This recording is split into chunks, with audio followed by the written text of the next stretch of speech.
folks, good evening. Welcome to the October 17th, 2023 meeting of the Northfield Select Board. We will call this meeting to order at this time. First for our 6 p.m., we have schedule appointments with Senator Joe Comerford and Representative Susanna Whips. I want to give a special and warm welcome to our guests tonight and for them taking their evening to come and discuss future topics. We've been trying for a while now to get them together, so I'm finally really glad that we were able to get our schedules to coordinate to get them in front of us. Who needs to call this meeting? Oh, yeah, if you'd like to call your meeting as well. Yeah, we did. Oh, you did? Oh, you called Yeah, it? we did. Okay, great. Thank you. So we have a variety of topics we'd love to discuss with you. Some of them I remember when I spoke with you during the 350th parade that they came up there. But things such as grant development and economic development and funding for small towns and things like MassWorks, Complete Streets, Community Compact, rural school aid, infrastructure for water, wastewater, and public building assistance funding. So got a lot of things we'd love to talk about with you. So perhaps we'll start with the first one that I have here. Grant development and economic development, funding for small town economic development initiatives. So, floor is yours. Wonderful. Well, first, I'm just so happy to be here in Northfield, and congratulations on the 350th celebration, and congratulations and thank you to Andrea and the Select Board and the town for such a moving celebration, such planning and community turnout. It was quite inspiring. So I'm super glad to be here with Rep. Whips and to talk about the work that we're doing. Do you want to make your presentation first? Do we want to? Well, I don't know. Do you give presents first or after? I guess we'll do first. We do have something for the town, and I will say I'm so grateful for Representative Whip's leadership here. I'm so glad to join her. Well, on an auspicious occasion like the 350th anniversary of the town, we thought it was important to go way back. So we called our friends at the State Archive and actually got a copy of the handwritten declaration of the town being declared a town from a shire. And then it's printed below so it's a little easier to read and was put in the record a few hundred years afterwards. But the folks at the archive were great, and Senator Comerford and I wanted to present this to the town and just congratulate you. Having been the 250th chair of the town of Athol, it's a lot of work, and there's a lot of moving pieces, and there's a lot of great volunteers and a lot of selectmen input. So congratulations to you on a successful year, and I hope you find a place of pride to hang this in the town hall. Absolutely. Oh, Thank you very beautiful. much. Thank you. How thoughtful. I'm going to set it over to you over here. Yeah. So first of all, this is the visit to Northfield is something that we've been really looking forward to, and thanks for the tenacity and patience in scheduling it. So this is my 5th year getting to represent the Hampshire Franklin Worcester district, which is included, I'm grateful to say, Northfield. And Rep. Whips, what My year is it? first year. Yeah. No. But your tenure tenure in the legislature. Right. And so we've been working together for my 5 years, and of course Rep. Whips predates me. So it's just a great privilege, and I'm super thrilled that Susanna is in Northfield.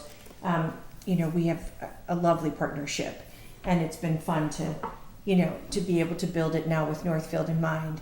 So you asked first about economic development, so let's just jump right in. We're aware and really so excited about the work that the Chamber, the Franklin County Chamber, has begun to do with you all. I mean, it's actually a little bit further along than begun, right? And I know talking to Jessie Dean at the 350th, she was so jazzed about what Northfield has already accomplished, and then of course the potential here for so much more, everything from economic development to the kind of natural, landscape that you have, the trails, all of that. So in terms of economic development, and you should jump in, sister, where we are best positioned is when the town tells us what you are most interested in doing. So for example, if you have a particular industry in mind, if you have a particular building that you think would be a great space to fill with a new or emergent business, that kind of engagement is really very useful for us as your legislators. Here's an example that we just told in Orange. Right now in Northampton, Coca-Cola is leaving Northampton. And that's a huge loss. It's tax loss, it's water loss. And so we have worked with the state to get the state to interface with Coca-Cola, get them to develop marketing plans, and now the state is marketing that building for the city. Same thing could be true for Northfield in terms of unoccupied space. Other things could happen as well, like attracting from ground up businesses to develop new space. So really anything is possible. The Economic Development Secretary, Yvonne Howe, is part of the Healy Driscoll incoming team, not so new anymore, but she is good and tenacious. And so, it would be fun to hear from the town what your own hopes are.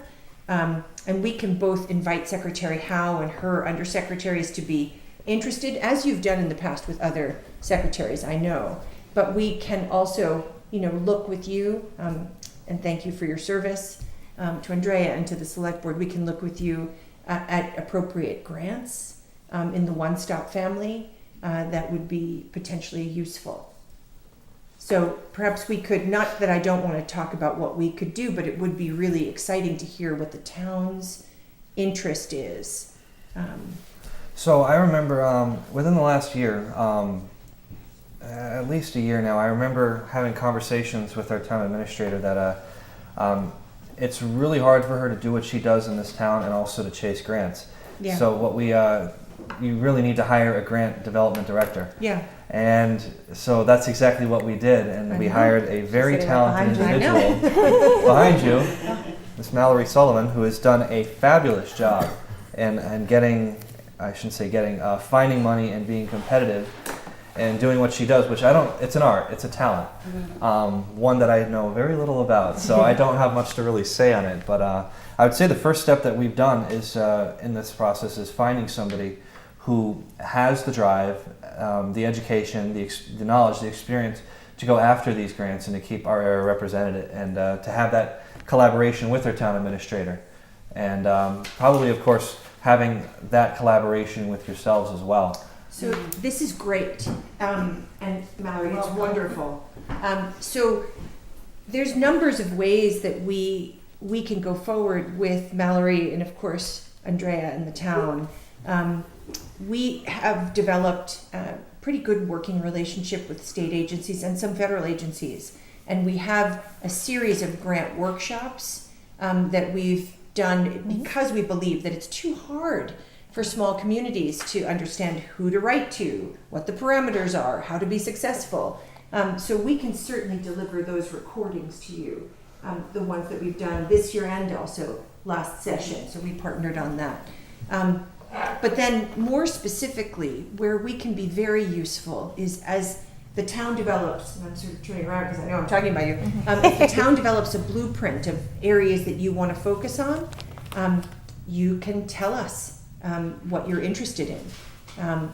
And we can tell you what we know about the grants that are available. If we don't know, we can ask state colleagues. But then really more than that, and I really want to stress this because I know Rep. Whips agrees, more than that is the partnership that we should get when you apply for these grants. And that's inviting state colleagues to come out to Northfield to see what you're talking about in terms of your vision. Writing our own letters of support and doing our own due diligence with state colleagues, really helping build the excitement in state agencies for the vision of Northfield.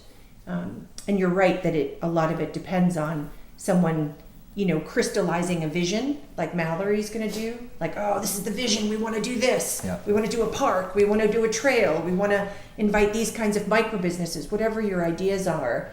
And then figuring out how to translate that into a grant opportunity. It's that piece, the translating into a grant opportunity, where we can be the most useful, and then the following up on that grant opportunity. Right. And I'm hoping that that'll grow as we get more sophisticated. I just want to point out that Mallory's been here 1 year. Oh, not even, 11 months. 9 grants we've received. Yeah, it is unbelievable. All 3 of the One Stop, which I can't speak about because they're still embargoed. I know. But we applied for 3, we got 3. So Yeah. she's been extremely successful, and we're hoping that a lot of the work that we're starting to do is going to be something we can build upon. It does seem wonderful. like there's some planning grants, it does seem like, but they're the first step. And It's amazing work what you've been able to do. Yeah. And Mallory's been. she's been able to do, And really. when you get those first initial grants and you report back and the money's been spent as you said it was going to be, and it's spent in a quick manner, and it's the progress is moving forward, it's much easier then to apply for another round and another round when they see success. But certainly Senator Comerford and I, we don't have a vision for Northfield. We want you to tell us what your vision for Northfield is, and we want to help you achieve that vision. So, and of course, bringing people, we bring secretaries and undersecretaries out to some of our communities, and we've never had one leave that hasn't left with a smile, having been welcomed by town leaders and just, wow, I really like this town and I want to help, and to get people invested. So to get people out here, feet on the ground in Northfield, and meeting with you and meeting with Mallory and seeing your passion, that certainly helps, and they remember you when you apply for a grant in the future. Right. So, I've always looked at, when you have a grant development director, they have a salary, they have to live, and when they surpass that salary, it's like, well, it's worth it at that point. You've made the town money. And I think she did that long ago. So luckily, so that's great. I mean, from a business perspective, sometimes we have to look at things from a business perspective. And the benefit right there has just been astronomical. Now, I don't want to talk all night here, so if anybody would like to share their ideas. I just want to piggyback on one thing. We've been working on ARPA funding for like 2 years now. And I have to say that's really given me a really good, I've been doing this is my 4th year now on the select board, and it really gave me a good sense of like all the different ways in which we could spend money when you have extra money, especially a pile that allows you to direct it toward specific and different needs.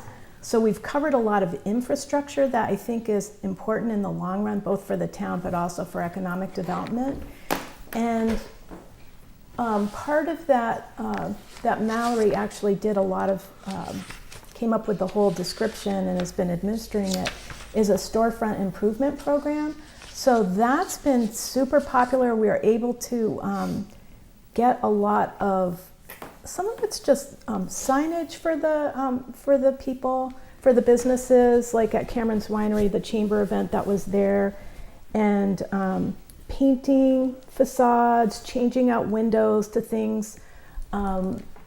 That's been very popular, and we've spent relatively small sums of money where the person has to match 10 to 20% depending on if it's the tenant or the landlord. So I can see, and we're kind of nearing the end of, we've allocated almost all of our ARPA funds after hitting all the different infrastructure, I think fire equipment, police equipment, et cetera.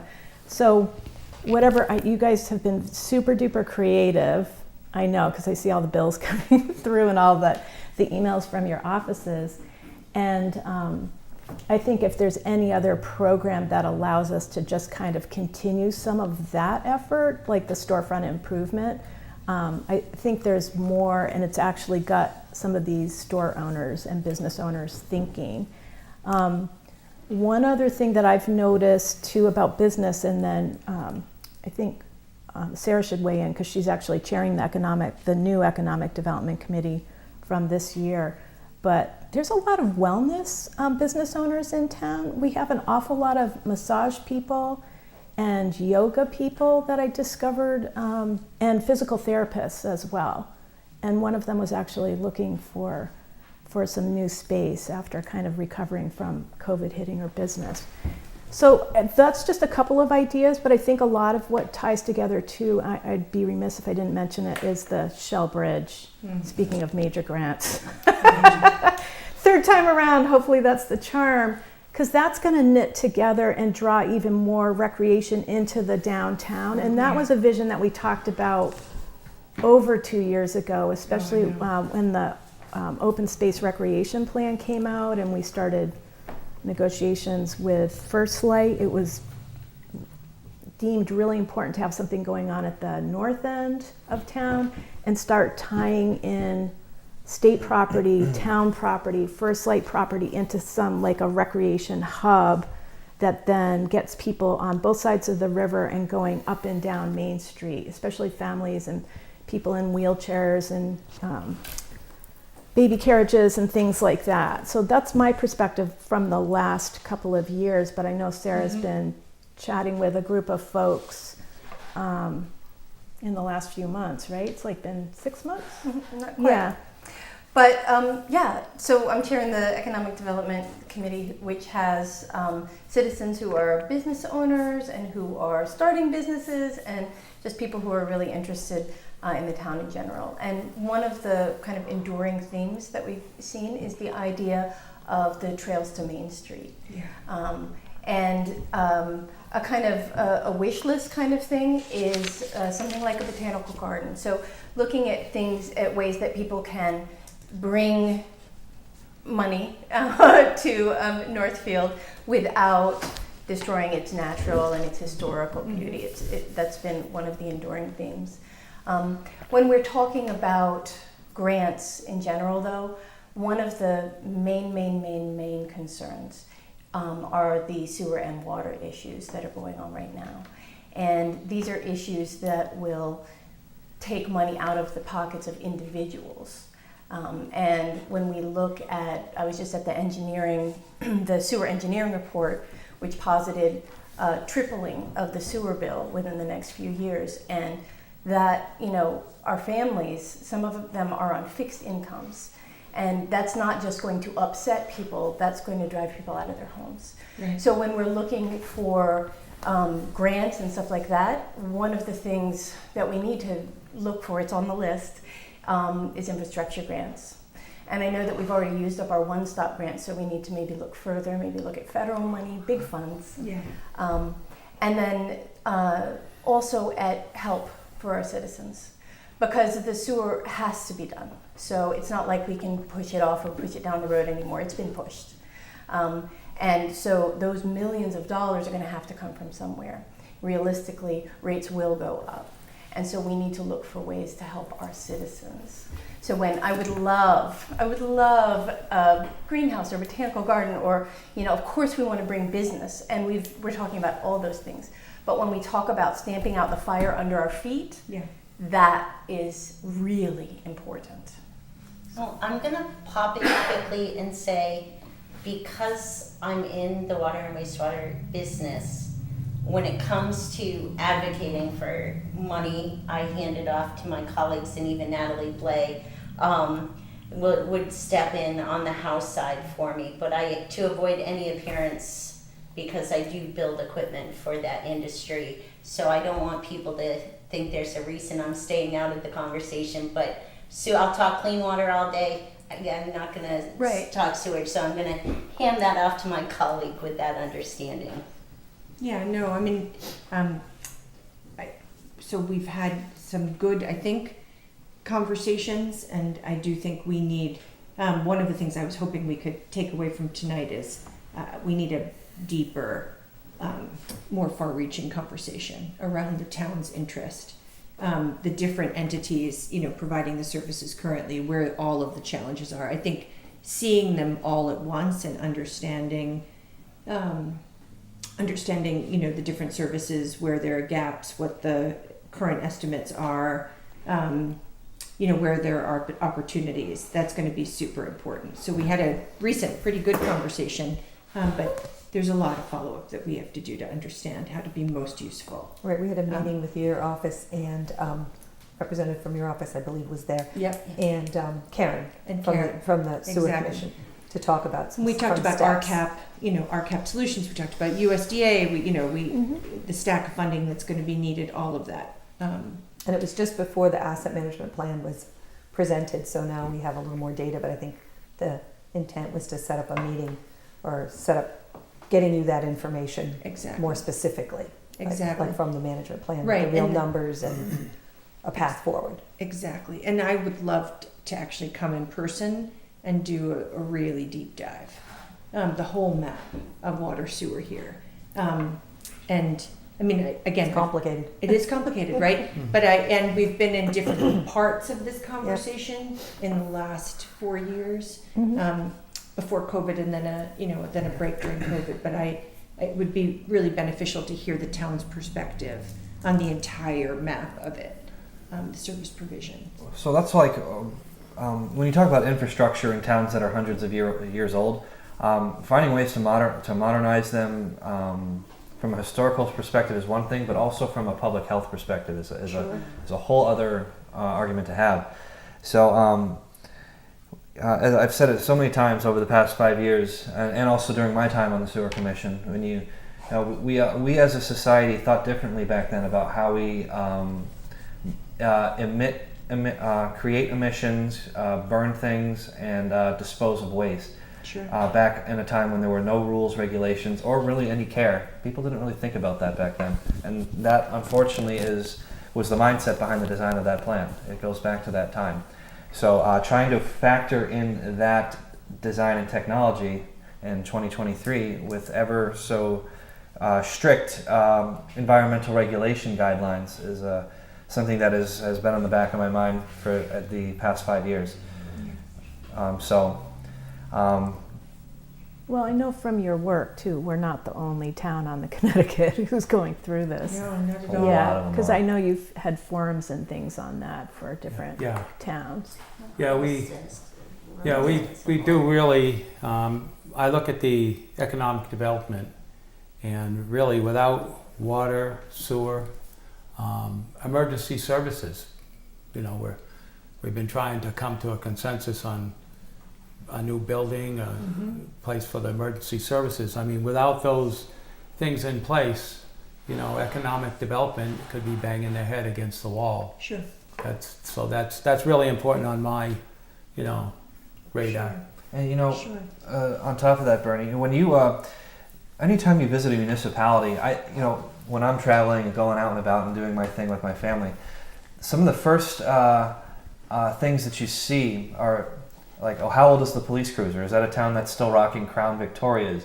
Is it a town that still has fire trucks from the 70s and 80s? Is it a town that, you pick up on those little infrastructure cues to get an idea of what the town values and where it's spending its money. And luckily for us, we've been able to really keep up with things like that. But the next thing for us, between wastewater, water, and emergency services, that's coming up, and we can't keep pushing it down the road. And not really sure exactly. We're really burnt out from the topic at this point. Probably in some cases all three of them, because we've been discussing it for a while now. But which is why we wanted to bring it up tonight, so we can. Can we just stay on the water sewer? Yeah. Can we say as a follow-up to this meeting that I think maybe one call with you to just really, get maybe Rachel from your team, I'm brainstorming here, Elena, me, to just really lay out the entire complexity of what the town is wrestling with, just to make sure that we're all I'd like to join, man. great, perfect. Yeah. I'm always thinking another meeting is not always the. I'll let Karen know if Andrea and- lets us know when it is. Sure, but I'm talking like 30,000 feet, right? I mean, just again, to make sure that we all are understanding and saying the same thing about what the town has as your current infrastructure, who runs it, who does it serve? All these questions I think would be great to build that tent. Yeah. in a shared vision. And then I think we should come together. Maybe, I mean, we did talk about RCAP, right? So RCAP is a huge, and we were going to be an advocate for RCAP being more engaged with the town. So lots of our towns do engage with RCAP. They're very useful at putting together the stack of funding, right? Like, okay, Northfield, you're going to need USDA, and then maybe you'll do a revolving fund loan, and then we'll do a municipal vulnerabilities grant, which is a state grant, as you all know. And we're going to stack it up like that. They're very useful at helping a town decide how much of its own skin to put in the game, how much that they think that you can leverage from other places. And I know it's been hard to get their attention on this, but I think it's a classic RCAP need. Well, they're already working with the Grandin Water District. And they've been in touch with sewer. Right? Okay. I think waiting for the asset management plan is kind of put So things. then after we spoke, they were back, they were in No, I touch? don't think we've been back. We just had the asset management plan presentation last week. So it's Okay. really just happened. So I think now, you're right, is the time to do that, like right now that we Great. have that for sewer. And then talk about the 2 water districts. Yeah, And that company. asset management plan covered the infiltration and influent. It's just the collection system. That was the first half of I&I. Right. So, we still have to do the building, but that engineering and the building gets pushed out over time so that you can, look for grants, look for money, look for ways to do it. I don't know, even just with the I&I, if we did implemented that right now, what they gave us, the engineers gave us, we'd have 110% rise in our water and sewer rates, almost immediately. So there's, you've got to break it down, you have to spread it out, you have to look for grants. So it's a lot of work to be done. So I appreciate the, following up on it. The follow-up meeting is a great idea. Yeah. And then after that sort of preliminary, like, this is our shared understanding, then we should go deep on this, Yeah. right? Like, maybe with RCAP in the room. So, like, how does Northfield deal with this? What's the plan, and what are the levers to pull? Because someone like Jim McGovern, will want to be helpful, right? If we're going for federal money, and certainly we have an obligation to be helpful at the state, which we want to be on this. I'd really like to explore also, some towns and cities have, one of our problems is that our water and sewer are separate. Yes. And there are various reasons for that we don't need to go into right now. You have two water districts. Right. Separate from the sewer. But our sewer is not based on water use, and there are reasons for that which we can discuss in that deeper Exactly. meeting. Right. But in some towns and cities, the DEP, the state level, comes in and takes over the system. And I know that's a 5 to 10 year process. But things like, I would love to look at that. I don't know if it's something that we would do, but what I mean is I'd like to spread a wide net. I'd like to look for solutions in various ways, and things that are a 5 to 10 year they're always, if they take 5 to 10 years, they'll always take 5 to 10 years. So starting to look at them at some point is important, and so I'd love to add that just to the discussion. I don't know enough about it to know whether it's super, but I've heard from people who seem to know about it that is potentially an option. There will be environmental issues and all that kind of stuff. But I'd like to add that to the discussion, the wide net. Great. How do you do it though? I mean, you represent a county where there are several towns that reside near the Connecticut River, and all of whom are, like we said, facing a lot of these similar issues. So, from a representative perspective, how do you manage that? You mean in terms of? Well, just like and trying, because we're not the only ones who have this issue, and we don't want to be like the center of attention for all of it. So It's actually, we When work we're for you. here, you are the center of attention. An hour ago, Orange was the center Yeah. of attention. And then, But before that it that's- was Irving today. Yeah, that's so. what. And we're That's only our responsible job. for thinking about our town. That's But our that's job. But our job is also- exactly. We work for you. Literally work for you. So you don't have to worry about our workload. You have to tell us what the town wants from us, and what your vision is. And then we have to also get smart together with you to make sure that we're all understanding the same thing, getting the same updates, and then we can give it our best, especially at the state level. And then ask our federal colleagues to join us. But of course, Northfield enjoys great relationships with the federal delegation. So I think what you're trying to say is, I know that you guys are always focused on who you need to be focused on. I always find it interesting to know what the lessons learned are from other areas. You know what I mean? Because we can't, I'm sure like that's probably where our caps come. I know they've been super helpful with the water district, but kind of like the lessons learned and how people who are new to town government think about large infrastructure problems and how they work on them together.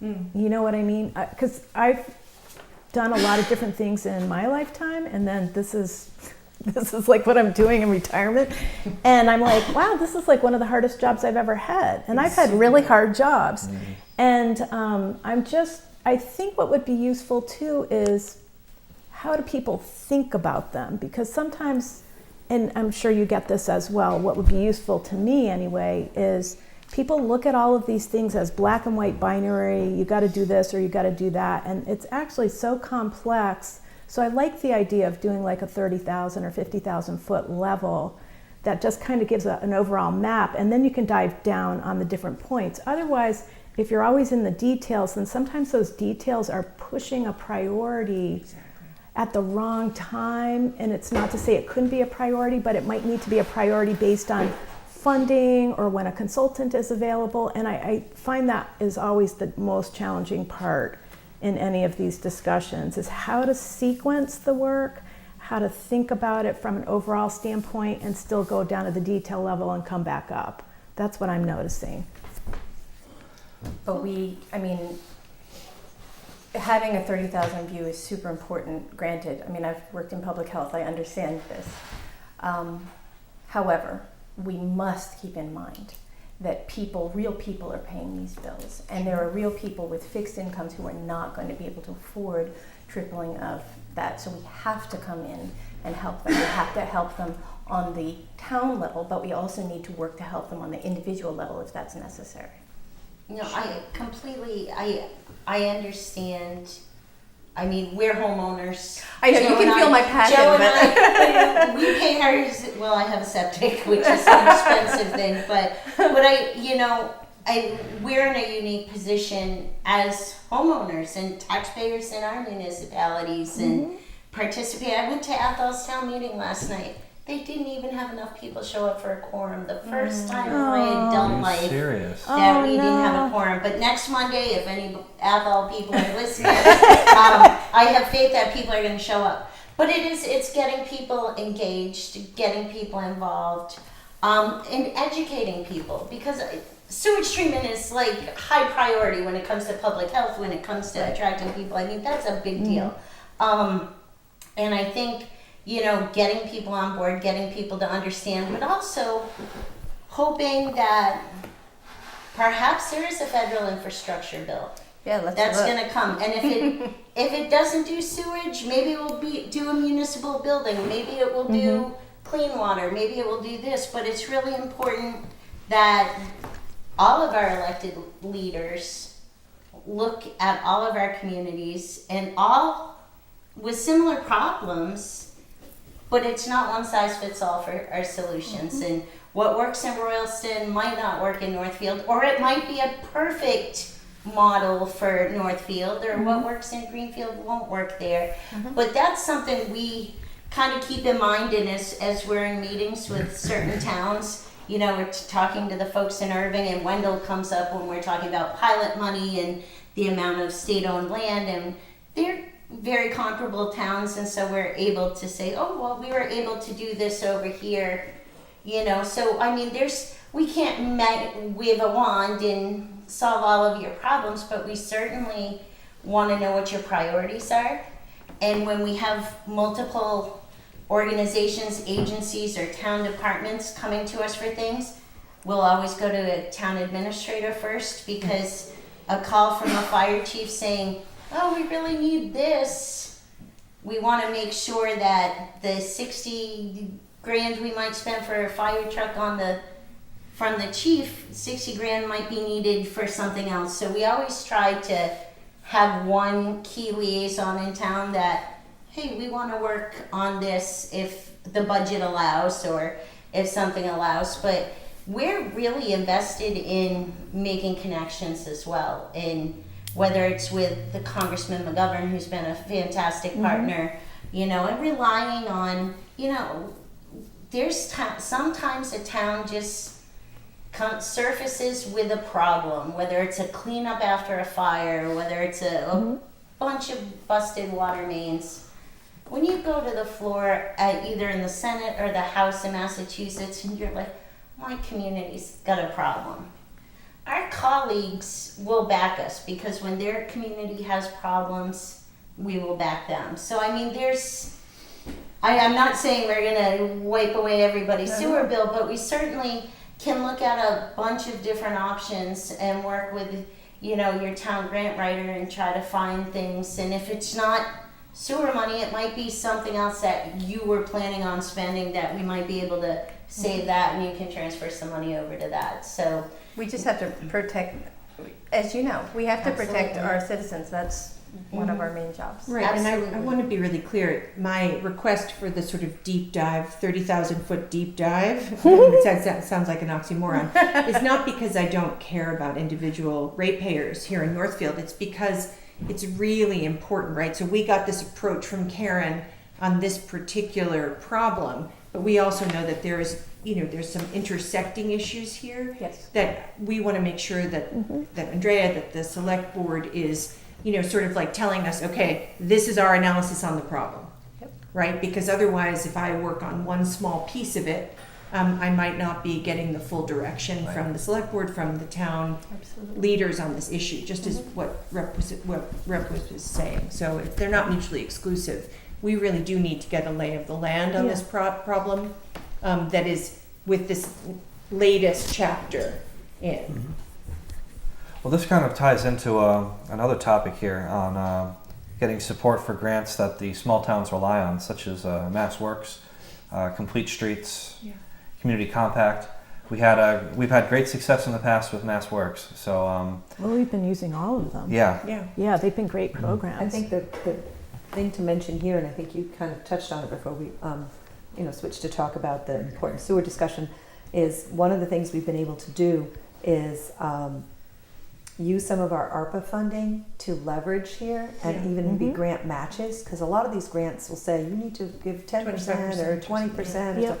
And we've been able to take some of our ARPA funding and do Yep. that. And now that ARPA is going to be gone, that really concerns us. Mallory and I actually talked about that today, about how that will change the landscape and what we can apply for. We've actually applied for, grants to supplement grants where it's allowed to put it together. But if you don't get one of them and you don't have funding for the other one, like we just got one and we were hoping to get a small grant from another organization we didn't get, but we have ARPA funding, so we're going to request that small amount. Right. We're a little concerned that some of those grants won't be as useful to us because we don't have the flexibility to just say, well, let's go to the ARPA committee and ask for 4,000. Right. So here's where, this is where exactly something that we should be tapped in on. So you've been doing creative work. We've seen, right? Because we've written some letters of support for some of the grants that you've rocked on. Earmarks are exactly for this purpose, right? So if we could engage with the town, like you say, okay, Rep Whips, Joe, Susanna, here's our grants. We want to go for these, and we think our match, the town's match, are going to be X, Y, Z. That might add up to some money that would be quite an earmark for Northfield. Now, the thing about earmarks, as everybody knows, is that they're slow and they're not always guaranteed. Yeah. But there are ways to be more sure than others of earmarks. And if the town had the ability to float some cash while we wait for the state to backfill, that this is how we are relating to some other towns. Like they'll say, okay, we've got a plan and we need this match, and it's $25,000. I'm making it up. Yeah. You know, $35,000. We can say, okay, that's in an earmark for fiscal year 25. If you can float it till then, we can go for it in the budget. That is a good strategic partnership, especially when, you know, the cash to make the match is completely impossible. That's where the town starts to direct us. You know, certainly we can also do earmark conversations for, you know, finite pieces of concrete, like the Royalston fire truck, right? The pickup truck. But we can also do something much more amorphous, like, hey, we'd like this for economic development. And then you guys get to decide which ones you go for within what we think we can deliver. So that is I think an exciting potential force multiplier of an earmark. They don't have to just be concrete things. They should be one time, just because, you know, programmatic funding is impossible with earmarks. But that's a conversation I know we'd both love to have with Northfield. Oh, great. You know, as we get closer and closer to you in this, you know, current iteration. Well, Mallory does a fabulous job of her grant spreadsheet here, showing all the grants that are awarded and in progress. So she keeps track of that. So that's something we can potentially, know at funding times. Right, like we so know a what we're downtown applying for. Yeah, a downtown revitalization program, a complete streets, you know, something like that, right? You know, you're going for X number, you need Y as a match. Yeah. You know, we could multiply that by a couple of other opportunities, and then we have a way to help. Good. Right. Good. Awesome. So I had here down on public building assistance funding. My Well, favorite topic. my colleagues, Senator Comerford and Representative Blay, filed an amazing piece of legislation that, much like the SBA, the School Building Authority, it would be a municipal building authority where there would be a dedicated line of funding, I believe, from excise tax on marijuana, that would be used for towns to get the lion's share of a loan for, not a loan, what does the School Building Authority call their? A grant. A grant, yes. It's a straight up grant. A It's not straight up even grant, payable. for, it's been I a know. long day. I know. To get a straight up grant for a fire station, a town hall, improvements, a safety complex. Maybe is a municipal building in a sewage treatment district, perhaps. Sure.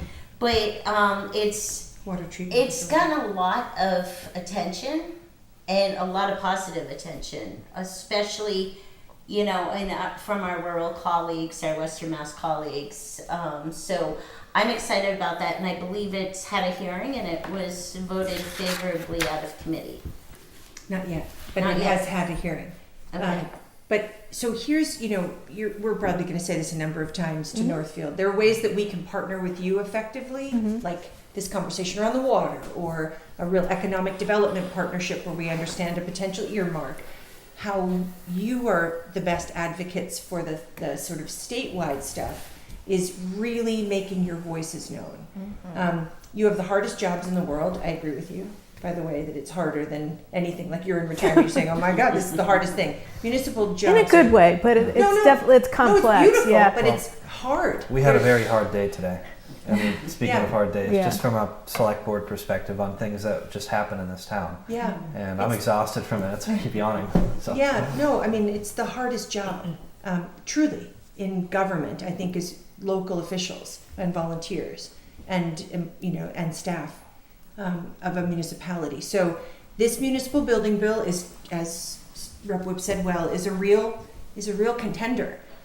We have a pay for, which is usually helps the legislature not think, oh my God, where are we going to get the money? And the lieutenant governor, herself a municipal official, right, gets the crush and gets the utility of the MBLC, the library, and the MSBA, the school.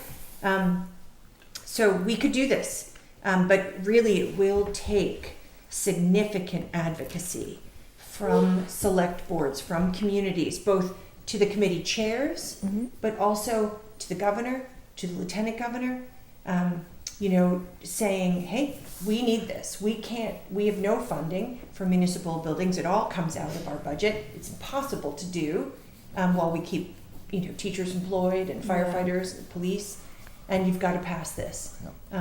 You can write to the House and Senate leadership too, but like the voice of a community cannot be understated here. We are totally pounding on this because we've heard it now from so many communities, but you are the ones that everybody wants to curry favor with, right? You're their constituents as much as you're our constituents. So I can't understate enough the power of what you do. Do you need more? I just want to say thank you because you have done a tremendous amount just in the short time you've been in office, really tackling some big subjects.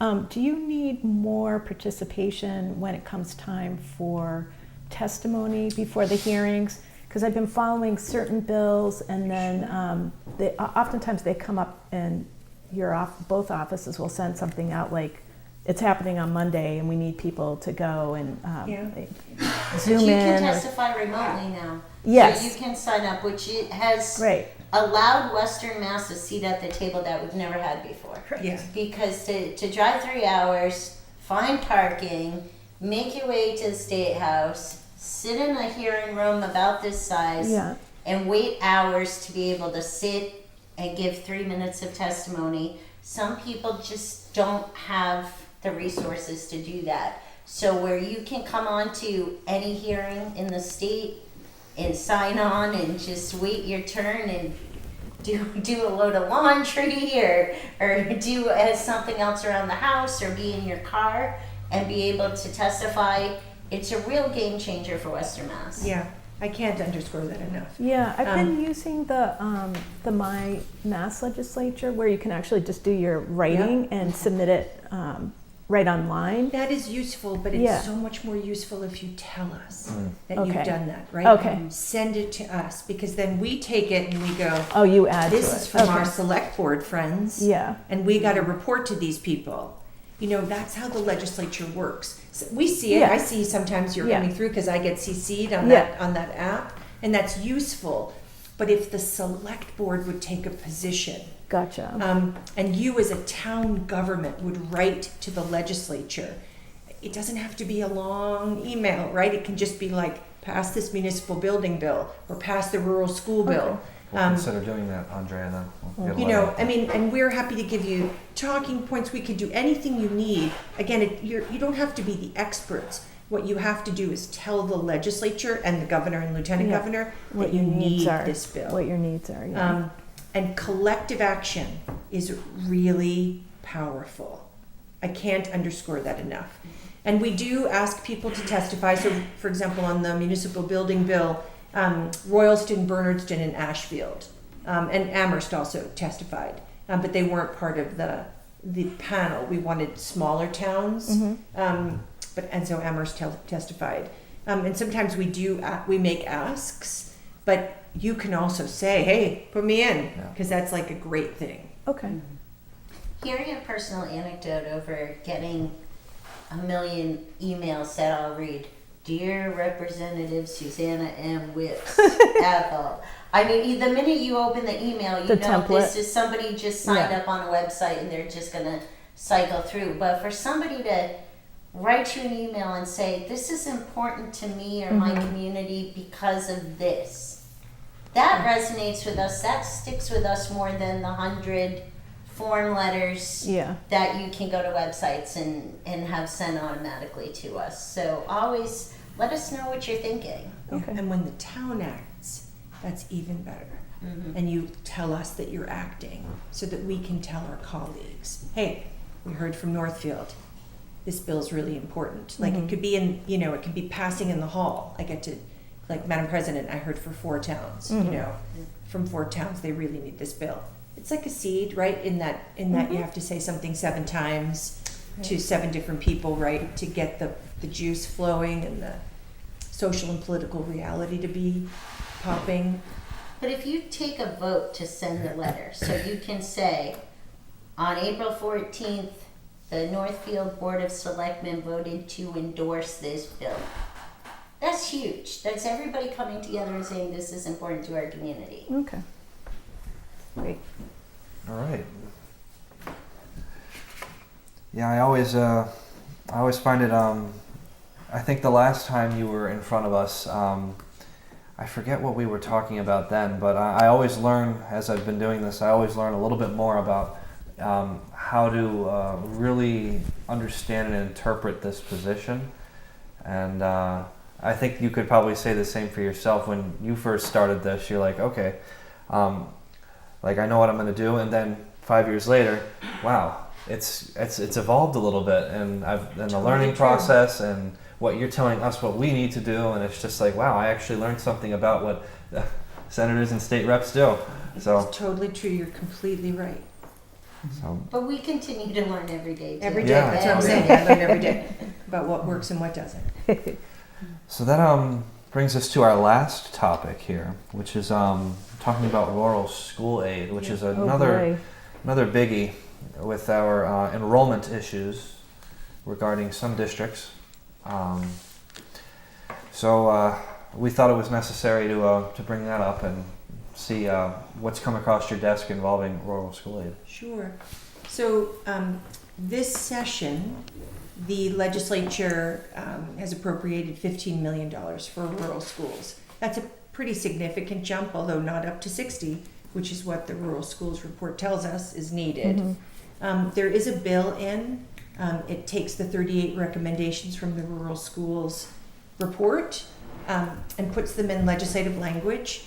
It's everything from incentivizing back office work, which, you know, we've talked to certainly the superintendent about, to transportation to special education and more, and it puts them into a bill.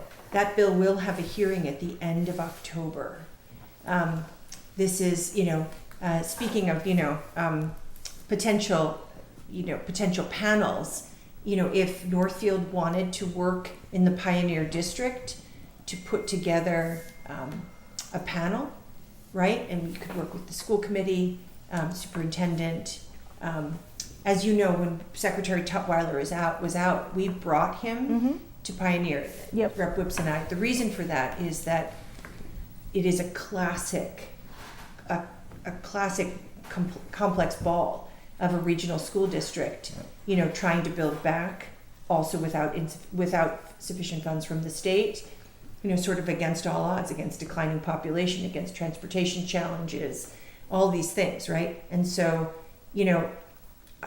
anything you want to do to advocate for that bill, it is very much on the forefront of both of our minds. And your pointed advocacy, your support of the superintendent, your school committee's working with neighboring towns, is completely needed there.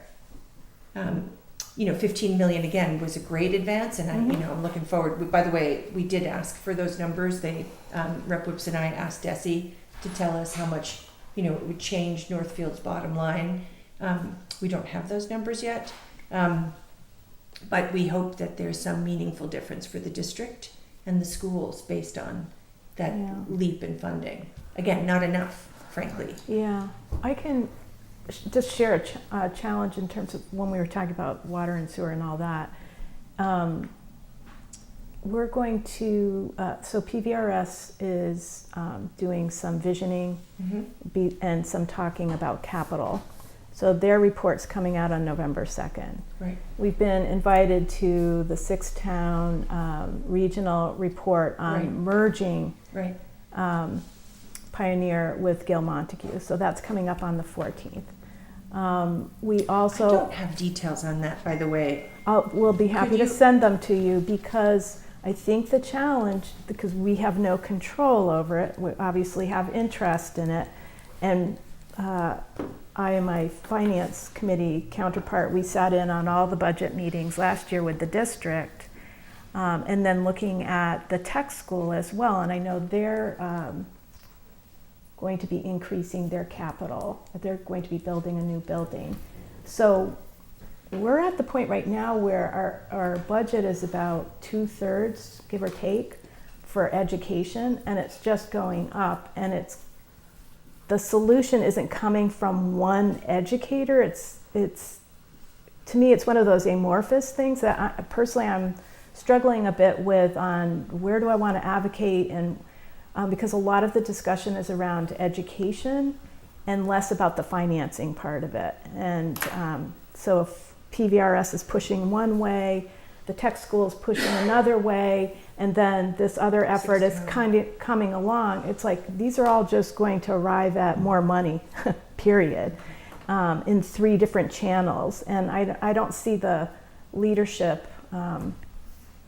Anyway, I'm just sharing a challenge, and what I see coming up this year quite soon is a lot of capital from PVRS, some decisions around what to do with the merger and also with Franklin County Tech. Well, don't forget, the town owns the elementary school And the building. elementary school. In the 5 yeah. years I've been here, the town has put up almost, because we do the capital on it, because we own the building, Great. almost $750,000 Yeah, no, you've done into great upkeep new- in that building. new phone, new electrical, new Security, yeah. well, and Boiler, a new, bathroom. a new Yeah, whole climate, fire a whole system. We just climate. put in 300. Oh, and the energy committee, yeah, we Yeah, got 100%. shout out to the That's energy amazing. committee, yeah. I was there for that 3,000 big- bathrooms. Wow. I mean, so it's been quite a lot, because we have to fix, that building is the town, so the infrastructure of that building comes to the town as Right, well. right. So it's a lot of moving pieces. Just want to throw that in the mix. Of the Anyway, other two. yeah, Right. I just see Absolutely. that all kind of coming to the forefront building's Yeah. old. in the next month. No, I think it's huge. So this is again where I know Rip Whoops said the same thing, Susanna. We could use, as these come forward in their final form, we could use really hearing from Northfield about your feelings. So we've certainly talked to the superintendent and Yep. been to the school, brought Yep. visitors to the school, right? Yep. And you sort of tuned into the visioning there. Yep. And the sort of the way to sort of rethink how the school. Oh, and we could- have to do a district agreement because Warwick left and our district agreement is out of date. Yes, just and to we've add been talking another- to Warwick about this too. One more layer on there. And then we've certainly met with the 6 town folks. But again, I haven't heard necessarily directly from all towns about your view on it. We don't have to do that tonight. The select board probably wants to talk about it, but it's going to be super important that we hear directly from the towns affected. I've said, and I know Rep. Whoops has said it to some of the towns, but not to all of them. We've been trying to get to them and say, look, this is happening, and we know a little bit about it. But ultimately, in order for us to be helpful, we're going to need to really listen deeply to the communities. And I know that And be kept in the loop when things Yeah. are Gotcha, happening, yeah. rather than calling us After. when something's already over the cliff. Just, you're not going to bother us. We Yeah. get a ton of emails. It's never a bother to hear from people to say, hey, this is approaching.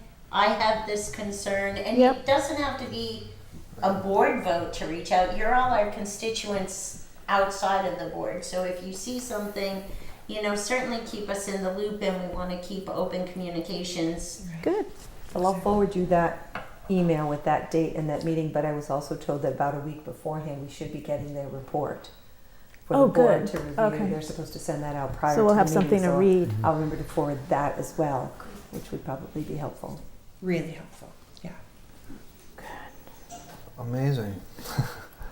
Like I said, there's just the learning that can happen.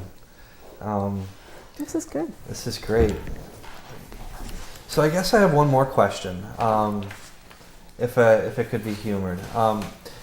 How do you pace yourself in a position like this?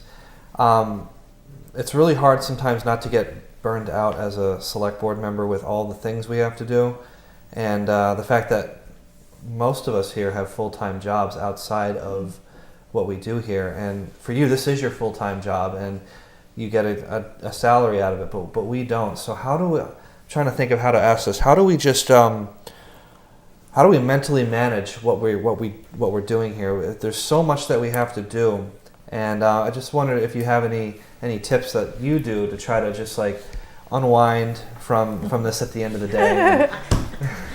It's not whiskey. Wine?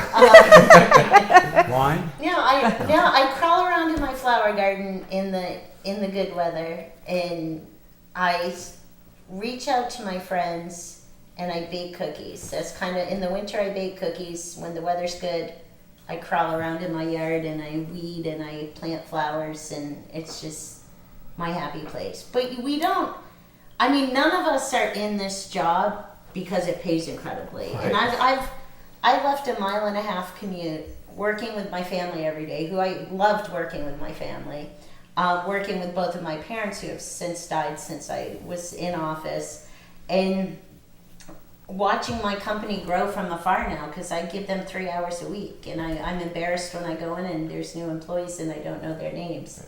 But we pick this because we care about our neighbors, even the neighbors who are mean to us and call us dummy and worse things. But you know, as a selectman, as a state rep, I do this because I'm proud that there were people before me who were selectmen, who were reps, who cared about our community, who brought money to our schools, who helped out our towns, and it's just kind of, this is my job. And when I've had enough, I will look forward to going to the grocery store and not having anybody stop me from the ice cream to the checkout, because there's oftentimes that somebody will stop and want to have a chat with you, and by the time it's over, you look and Ben and Jerry is just melted. Yeah. But we do this because we want to be here. Nobody's forcing us to be here. When you decide to be in public service, it's, you know, I think of it as a gift. I'm happy to be here, and I'm happy to do my best for the people who live around me. Senator Comerford? I love that.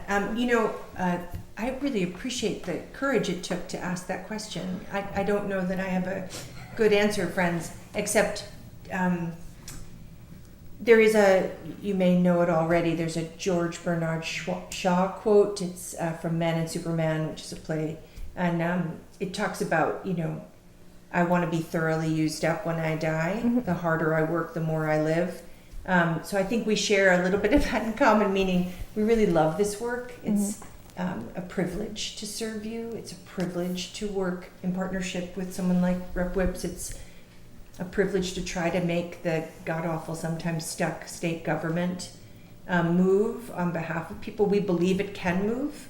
And it really does take every single thing I can muster to try to do it. A tactic that I've learned is deep willingness to ask questions. Like the call I'm asking for. Like, let me make sure I'm smart on this with you. So, and that sometimes politicians, we are afraid to do that because we're like, oh, maybe they won't think I understand everything. Well, we don't actually understand everything. But it's in partnership with you where you can make us smarter, that we can be the best we can be for Northfield. Yeah. So being open to not knowing, being open to say we need, you know, to make sure that we're mind melded is one step that in the last 5 years I've really realized is actually the most crucial step. And then asking questions every single step of the way to make sure that what I'm thinking is what the town is thinking. Right. Because the minute I become divorced from you, and it's probably applicable in your world, then I am not serving you. Right. And you do relax on occasion, Senator? Oh, yeah. I have 2 children. I have 2 teenagers, you know. So. And that's what I wanted to get at. You know, just like mental health and just knowing how to pace yourself in this so that you're not constantly consumed by it and taking time away from our loved ones. And I really do stress that a lot. And this is conversations I've had with B over the years of when to turn it off, when to maybe just like let the phone go to voicemail for once and just take a moment for yourself. And I really do advocate for that as our society and our world gets more complex. So that's why I really wanted to ask those questions. So. Although I'm not sure having teenagers is Yes, having teenagers. I can't even keep a house plant alive. I know, but it keeps me focused on other things. Senator Comerford, Senate Representative Whips, thank you very much for your time. Very grateful. This has been amazing. And thank you for the gift. Oh, Okay, Yeah. I'm so happy to do it. And thanks for being in the parade too. That was fun. Wasn't that was fun? so fun. And Andrea, we'll loop back and set up that meeting. I will reach out and see. Either way, Now that Elena and Elena's I back from her honeymoon. Elena is back, thank God. And Valerie's back from her honeymoon, so we're Valerie's on. back, yeah, so we'll have that meeting. Okay. And go deep. And then we'll have a bigger meeting. Okay, thank you. Good. All right. Thank you so much. Thanks a lot. Have a good night. Thank you. Fabulous. Absolutely fabulous. All right. Well, that concludes that portion of our meeting. We will now move on to our next agenda topic of citizens' concerns. Are there any citizens' concerns at this time? Going once, going twice. At this time, I see nobody wishing to speak on citizens' concerns, so I will move on with our agenda to the review and approval of the warrant. Payroll warrant, $75,433.42. So moved. Second. Motion by Bernie, second by B. Any further discussion on this? Seeing none, all those in favor? Aye. So we have a unanimous passing on the payroll warrant. A vendor warrant of $130,767.11, which includes health insurance, window shades for Northfield Elementary School, and fire department equipment. Yay. So moved. So moved from Mr. Second. Cummings and a second from Bernie. Any further discussion on this? Nope. Seeing none, all in favor? Aye. Aye. Aye. Abstain. Aye. Okay, so we have 4 ayes and 1 abstain from Sarah. And we will have that noted in the minutes. Review and approval of minutes of the September 26, 2023 Select Board Planning Session.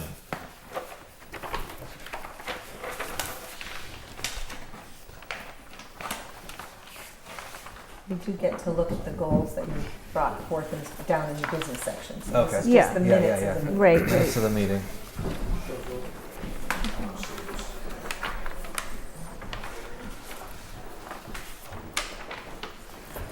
Wow.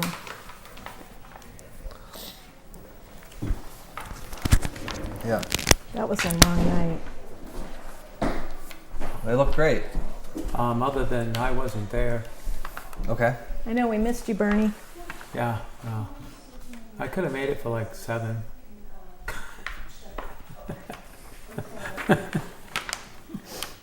You probably could It have was caught funny, the last they part. mentioned Coca-Cola. I was almost Yeah. I going know. to say, Did you do see you me know look when at it's you? going to close? Because they won't tell me. Yeah. Oh. Okay. Well, if these look good, I move that we approve them. Are we on the? we're still on the September 26th Select Board Planning Session minutes. I move that we approve the September 26, 2023 Select Board Planning Session minutes. With crossing me off the list of attendees. Oh. Oh, that's what you were Okay, saying. that's true. Yes. Very good. Oops. And we will. Note that I was only there for before dinner. I think that will. I don't know if we I have thought I anything saw in here. that it said that she left. Did it say? Okay. I think she I'm not has sure. select Usually board she does it in absent. the, She does have select board absent Bernie Boudreau, so you are. Select board. Yeah, but it says like Oh, select. During recess. Oh, she did put absent. Okay, Yes, thank you. yes. We don't have to. But it says like select board present, and it says that Bernie was here, so it's Right, like so we'll just make sure that it's, we want that Okay. out there. that one As long as on. we get that out of there. As that'll be fine. amended. Yeah. Yes. okay, Okay. as amended. Yeah, that's good. All right. We had a second on that, did we not? Second. Second from Cummings. Further discussion. Bernie was here in spirit. That's right. All in favor? Aye. Aye. Abstain. I think I have to abstain because I was only here for part, so. Okay. All right, so we have 3 ayes and 2 abstains. 1 abstain from Sarah, the other from Bernie, and we will note that for the minutes. Yep. Approval of the 10/3/2023 minutes of the Select Board.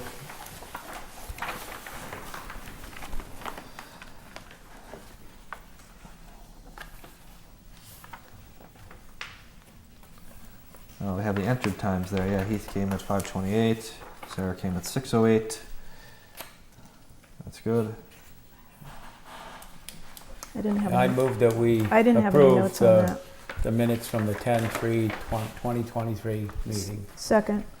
We have a motion and a second. Is there any discussion on that? Yes. Further discussion? Yes, Sarah. Yes, please. The performance evaluations, process and timing, I didn't think that we had come to an agreement on that. I thought it was brought up because I have a problem with it being, I think we need to be in executive session rather than just having, I know we talked about it, but I didn't think that we had made a decision, so.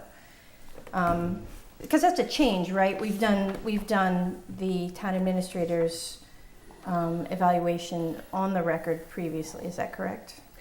Yes, That's at correct. my discretion, it's actually in my contract to actually have everything put in the file and then a composite drawn by the chair, but I waived that in the past. Okay, so and we can do that we can do the executive session, right? No.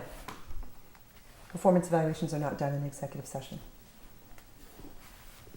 They're either done the way he's doing it, which is not an open session. In other words, he's compiling it into one document, so it's not a deliberation of the board, or you do it in open session. But if you read the executive session laws, actually your general performance is not a reason to go into executive session. Complaints, Professional mental health, competence. competence are. Right. Professional competency is a different variable from reputation and character.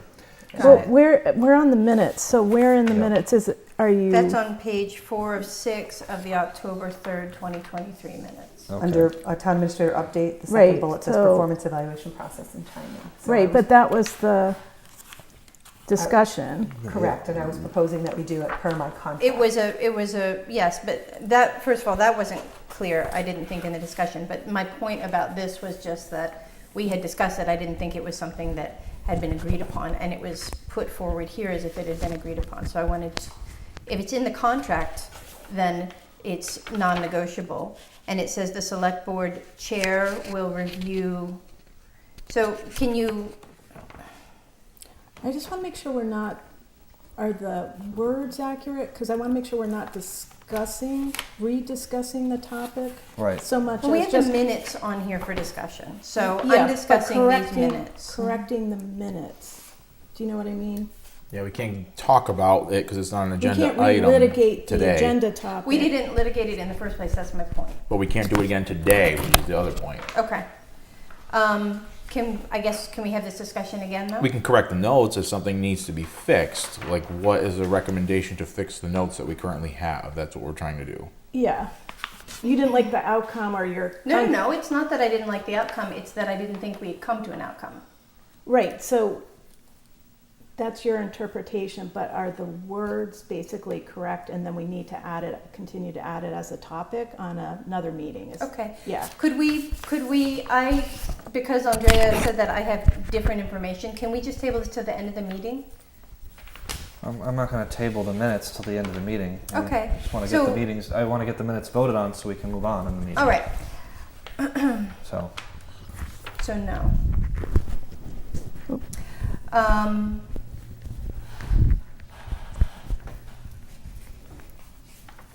So let's just take the minutes. So what do you want to correct on the minutes? And then the agenda topic can be under proposed agenda topics or something to that effect.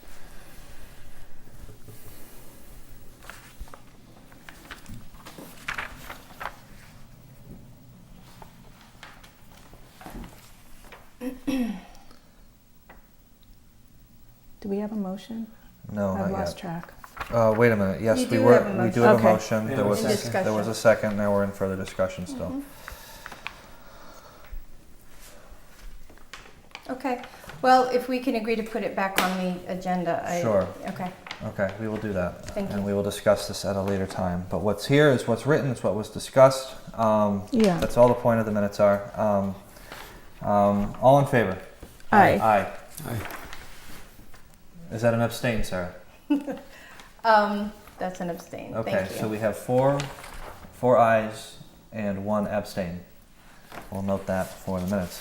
Okey doke. Interim select board meetings, don't think we had anything. I don't think so. Meetings and events attended by select board members. Who would like to go first? Start over there. Sarah, you got anything? Yes, I met with 2 business owners about economic development. I met with 2 citizens about economic development, and there's something else. So I'm going to follow your good example and call it out at the end if I think of it. Asset management. Oh, sure, yeah. Oh, that's right. I went to the the sewer. engineering report Yeah. of the sewer asset management program. Great. Heath. I just went to one event, which was the sort of closing of the French King Bridge project that was last week with good both for you. Comerford and Whips. Not only as a former employee of that town and advocate for that whole project, but also nearby town that it does affect us in certain roundabout ways. But it was good to put closure on that and Yes. see these 2 again for the 3rd time in a couple weeks. So, Yeah. but no, it was a great event. Fabulous. Bernie. Yeah, I just had that asset management meeting, which was overall, it had a good overview of the whole project for the I&I. My only complaint was they didn't include enough financial data. They had some data they didn't include on the thing. You probably didn't know about it. Yeah, well, I knew Yeah, Karen had sent them data yeah, so that they could she said, accurately project the rates, and there was nothing in rates about the rates, actual EDU rates on the report. I got the But impression Karen they will were, have that. yeah, So, yeah, I got the impression they were still working on that. yeah, Yeah. they dropped that. They're iterating. So I had a big meeting today. I'd like to talk about it for a second. As we know, the appeal for the dog hearing was humored in district court. I myself appeared. I'll just give you a rundown. Greenfield District Court notified us at the end of last week that that this hearing is going to be on Tuesday at 10 o'clock. We got there at 9:45 and we're told, oh, whoops, sorry, the magistrate's not around. So we had to occupy our time for a few hours and then come back at 12:30, where the magistrate was then available to hear the case. I know what I signed up for, but working 11 to 7 and then planning for this, staying up, and then like trying to get to sleep when the sun is up is really hard to do. And so I'm really tired. That's why I'm yawning. Just want to get that out there. But anyways, we had to. This case appeared before a clerk magistrate. I represented the select board as chair, your chair.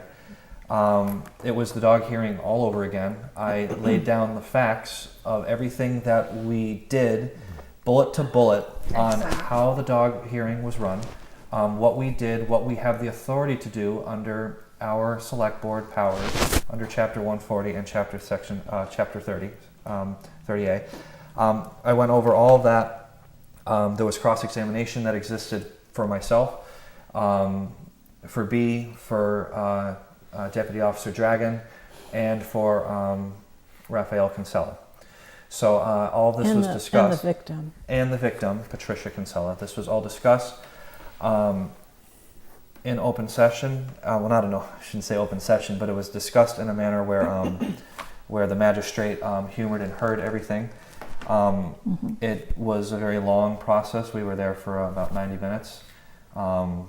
Being in front of a clerk magistrate it's basically one step below a judge in Massachusetts. So they hear out things like this. They do show cause hearings to determine if there's enough probable cause for things to go to court. So there's a lot of things that magistrates do, and this is one of them. And the end result was that he needs time to make sure that we follow the law down to every word, because it's one thing to declare a dog a nuisance or to issue things for said animal. But when you're dealing with euthanasia, everything has to be perfect. And Magistrate Kenneth Chafee wants to make sure that all of our work was perfect. He did cite there may be a couple things that would perhaps Just to interrupt. Yes. Sorry. Go ahead. I think we should probably put it as a follow-up, like a topic agenda, Yeah. because hopefully there'll be a decision that we can talk about. I just don't. I wouldn't. Okay. I don't know. I'm just thinking. Yeah, I'm just. I'm thinking stick it on the agenda, and then we can come back to it, because there are some lessons learned from it for sure. Oh, absolutely. And we can't, because it's not on the agenda, we can't discuss what those lessons but learned are. I'm just trying to make the fact Yeah. here that it was an event attended by us as select board members, and there was a lot that happened at this event, and these are things that happened at the event. Yeah. But basically, that there's no outcome at this time. It has to be further reviewed by the clerk magistrate. We were out of there at some part of the early afternoon after 2 o'clock. So that's where it stands at this moment. So Yeah, just completely wiped. yeah, I'll it's just say very that. Yeah, So good description though. yeah, It was an eye opener. yeah. For just people that are watching us thinking that we just show up here every 2 weeks just to make motions and talk about things is far from the truth. It's far from the truth. There's a lot more that we do, and this is part of it. So we'll move on to our first order of business at this time. No. Oh, I got to do mine. Oh, I'm sorry. B. I got a long list. Besides attending the court hearing, I had FERCOG Finance Committee. Met some of the business owners with I think it's the chamber and the FERCOG grant stuff that they're looking at that library session. That was really helpful. Attended the Northfield Sewer Asset Management Plan presentation. That was really helpful. I also attended the FERCOG Selectboard 101 training. I actually helped given my experience over the last 4 years, I helped the FERCOG presenter. And I was a judge at the Northfield Library Dog Show this past weekend, which was my favorite. So that was good. That was fun. Outstanding. And Mary was the MC. Nice. And she's a natural all with a together. microphone, let me tell you. I'm sure she is.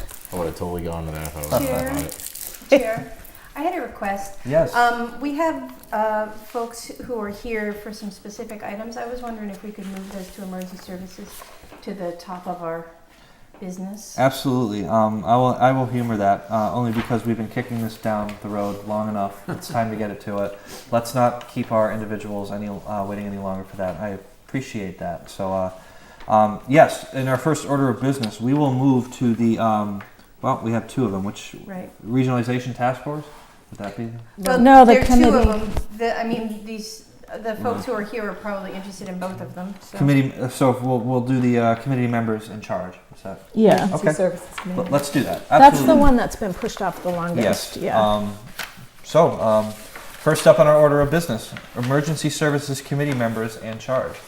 So we have things to discuss. We have several, Oh, you put them all in here again. I Thank think you you. did, yes. The people who sent in So I their, brought all the ones from the prior meeting too.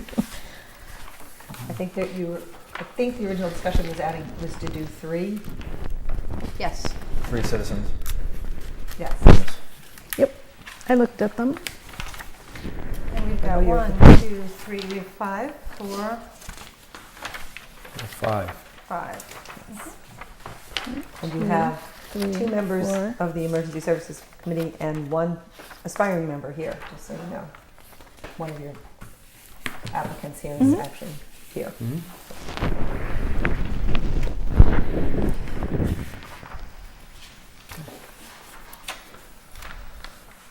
So, how do you want to do this, folks? So, before, sometimes, the traditional way is just to state who you want and we vote on it. But what we have done in the past is that we have like a top, like a first choice, a second choice, and a third choice. And we kind of like tear up the sheets or something like that, and we've made the decision that way. And do a tally. Yeah, like a tally. And then whoever gets it is, who gets it. So. Yeah. I'm really open to anything, but that's what we've done before I think with it's these types helpful of to committees. talk about what each of us was looking at for criteria. I think that's helpful. Not a lengthy discussion so much as what was coming to mind in looking at the 5, and how would you prioritize them. Right. And then we also needed to talk about, is there any new charge or new mission that we would want to convey to the newly reinvigorated committee. So, in investigating and talking with, investigating is a strong word, in looking around and understanding and talking with specifically some of the fire chief and various other folks in the town, one of the major criteria that I heard was their ability, their experience in things of building, their understanding of the issues with government and emergency services buildings. So just in the context of talking about what was important, that was the big one. That it's not an experience. You okay? Me? It's hitting your chin. It's hitting. Oh, I'm sorry. The qualifications were the main, and the qualifications being knowledge in the relevant areas. Absolutely. Well, Yeah, so just to follow on that, so certainly building experience came to mind for me, but also committee experience and working successfully on committees with complex topics, and those with experience in site selection. So, for example, the Business Park Committee ran into issues with site selection a few years ago at this point, but I think that could be useful because that was something that the Emergency Services Building Committee obviously has been going through for a long time. yeah. So that's how I, and then relevant public safety, like somebody has worked in dispatch, and that person also has complex committee experience. So that's kind of how I looked at the 5 of them, using those pieces of criteria, and then I just ranked them in my mind, the top 3 out of the 5. They're all good, but it was just using those particular criteria. Then I also thought that, we've had 2 special town meetings, and we had a couple of these people that want to be on this committee have been, spoke against the plans that were presented. I think getting them involved and getting them at a meeting, so that when we come up with another plan, they'll speak for it instead of against it. I think it's important to have the naysayers, or people who aren't 100% for something. Let's get them involved too. Yeah. That's my one little point. Yep. I did take that into account, but I looked at who had similar committee experience and site selection involved with that committee. One of the applicants had some really unusual and applicable experience with government emergency services, specifically funding and guiding, not personally funding, but helping to get funding for and guiding the building of such buildings. Yeah. I thought that was really relevant. We do have one applicant here. Do we give him a minute to speak, or do we not? I think that's perfectly reasonable if you're investing your time to show up before the board. If David wants to speak. David, if you'd like to say a few words, please come forward. I will let the committee make your selection based upon the items that you feel are valuable enough. Okay. Okay. Thank you for the opportunity. Yeah. We just want to recognize that you were here last meeting too. Yeah, and that's important. Anybody who shows a citizen interest and takes the time out of their evenings to come forward and Yeah. For the You agenda last topic meeting, that- even yeah. though it didn't get brought so up. that has been recognized, and I just Yeah. want to make sure that you understand that. Yeah. I appreciate it. I'm on the finance committee, so I'm starting to Yeah. come to the select board meetings. Awesome. Yeah. I think it's important, like a couple of things that we already touched on.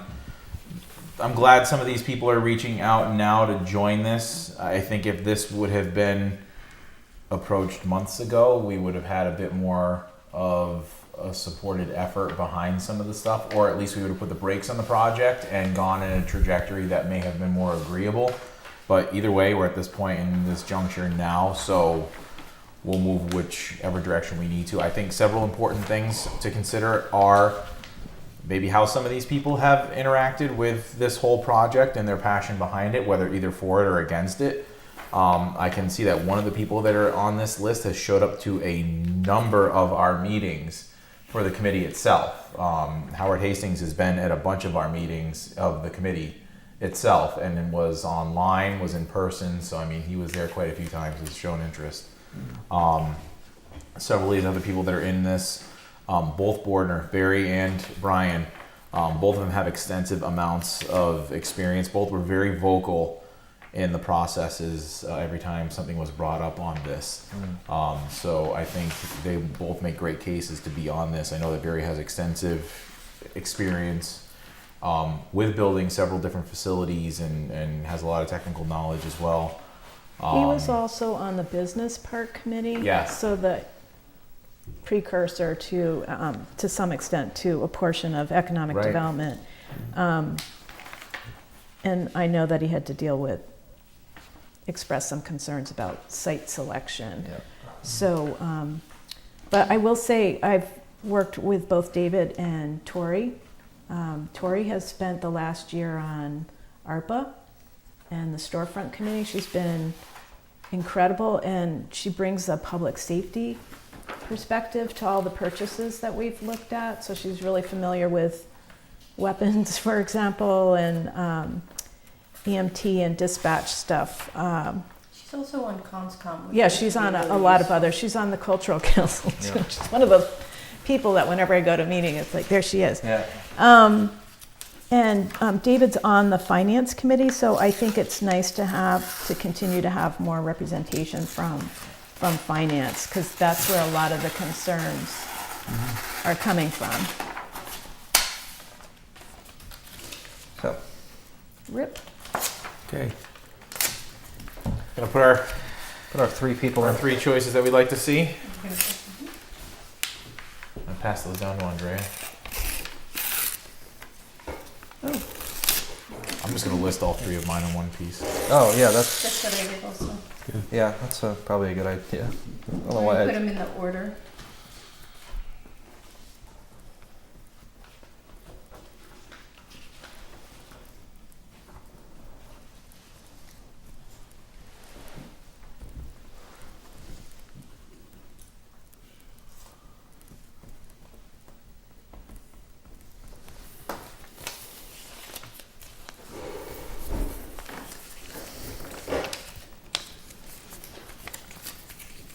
Oh.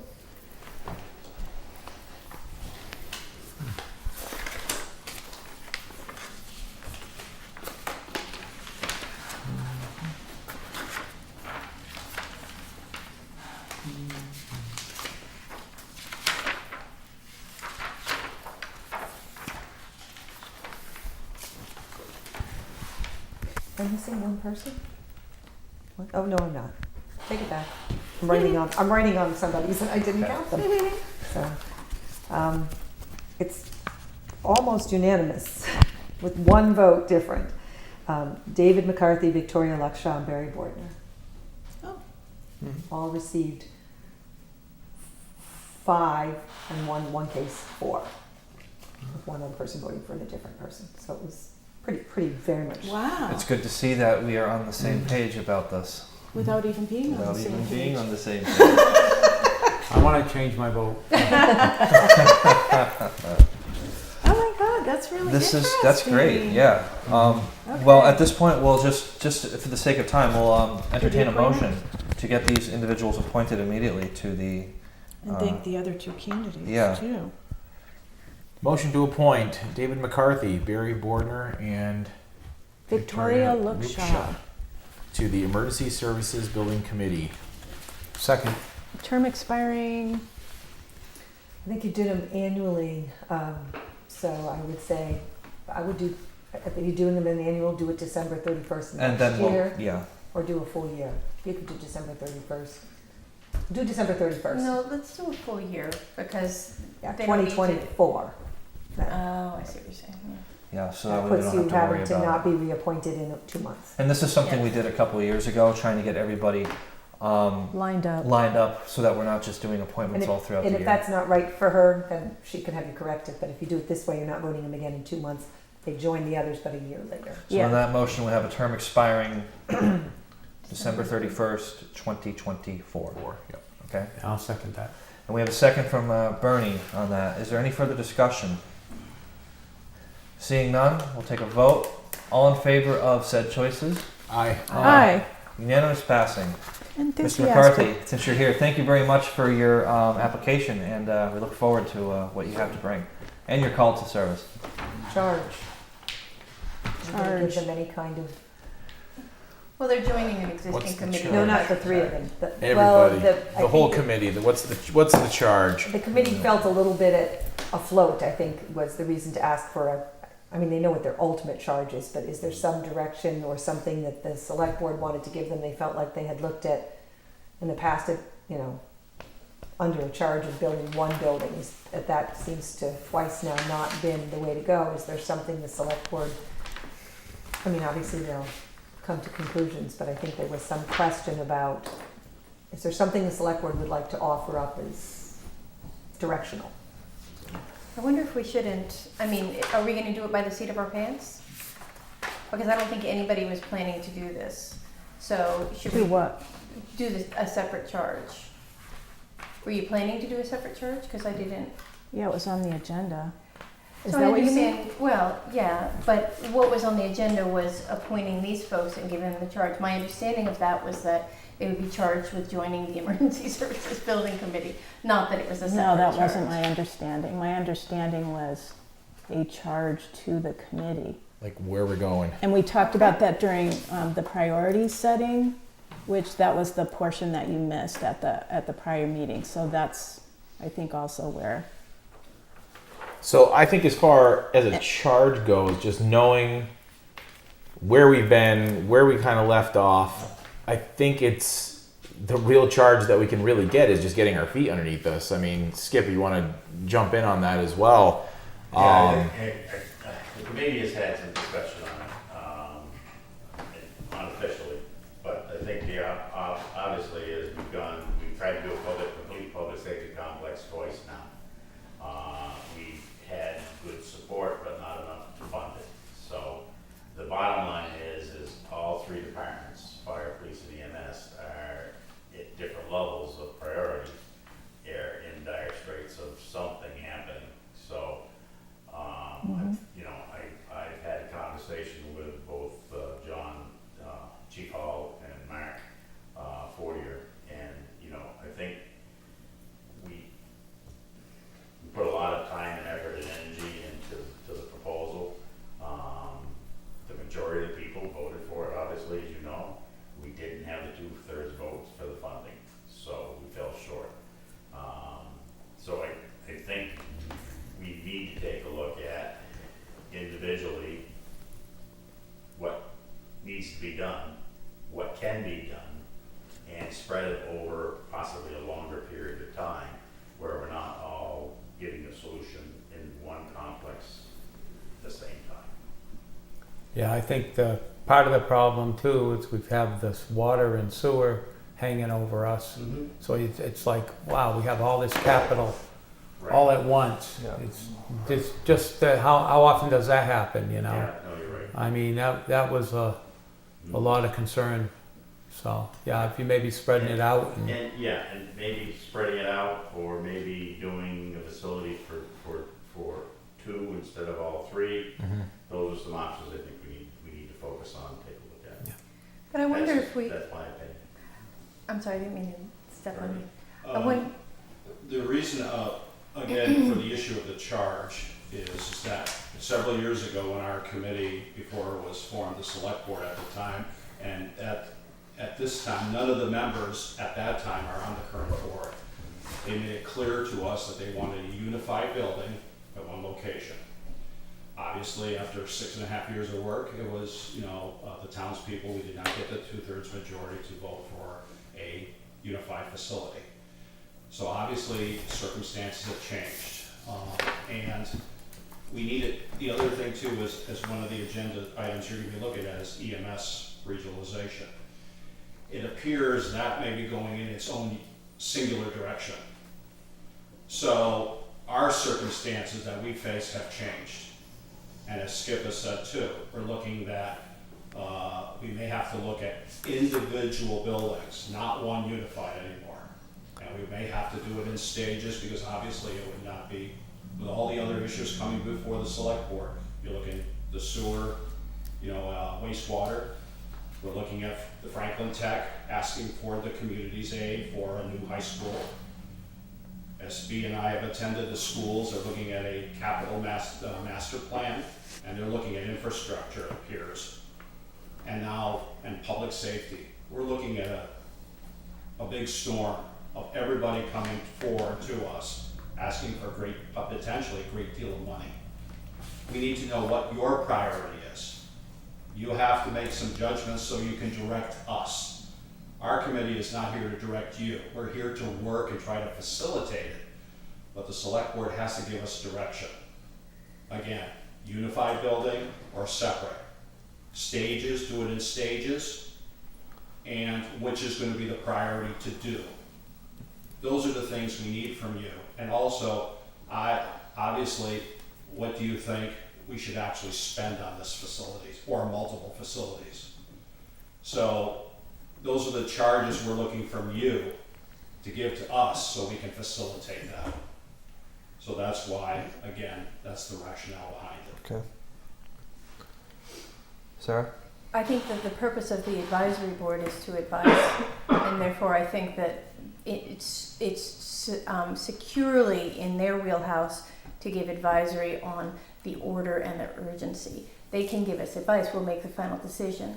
I don't think we should foreclose the idea of having a unified building. I think the what we're looking for is a solution that works.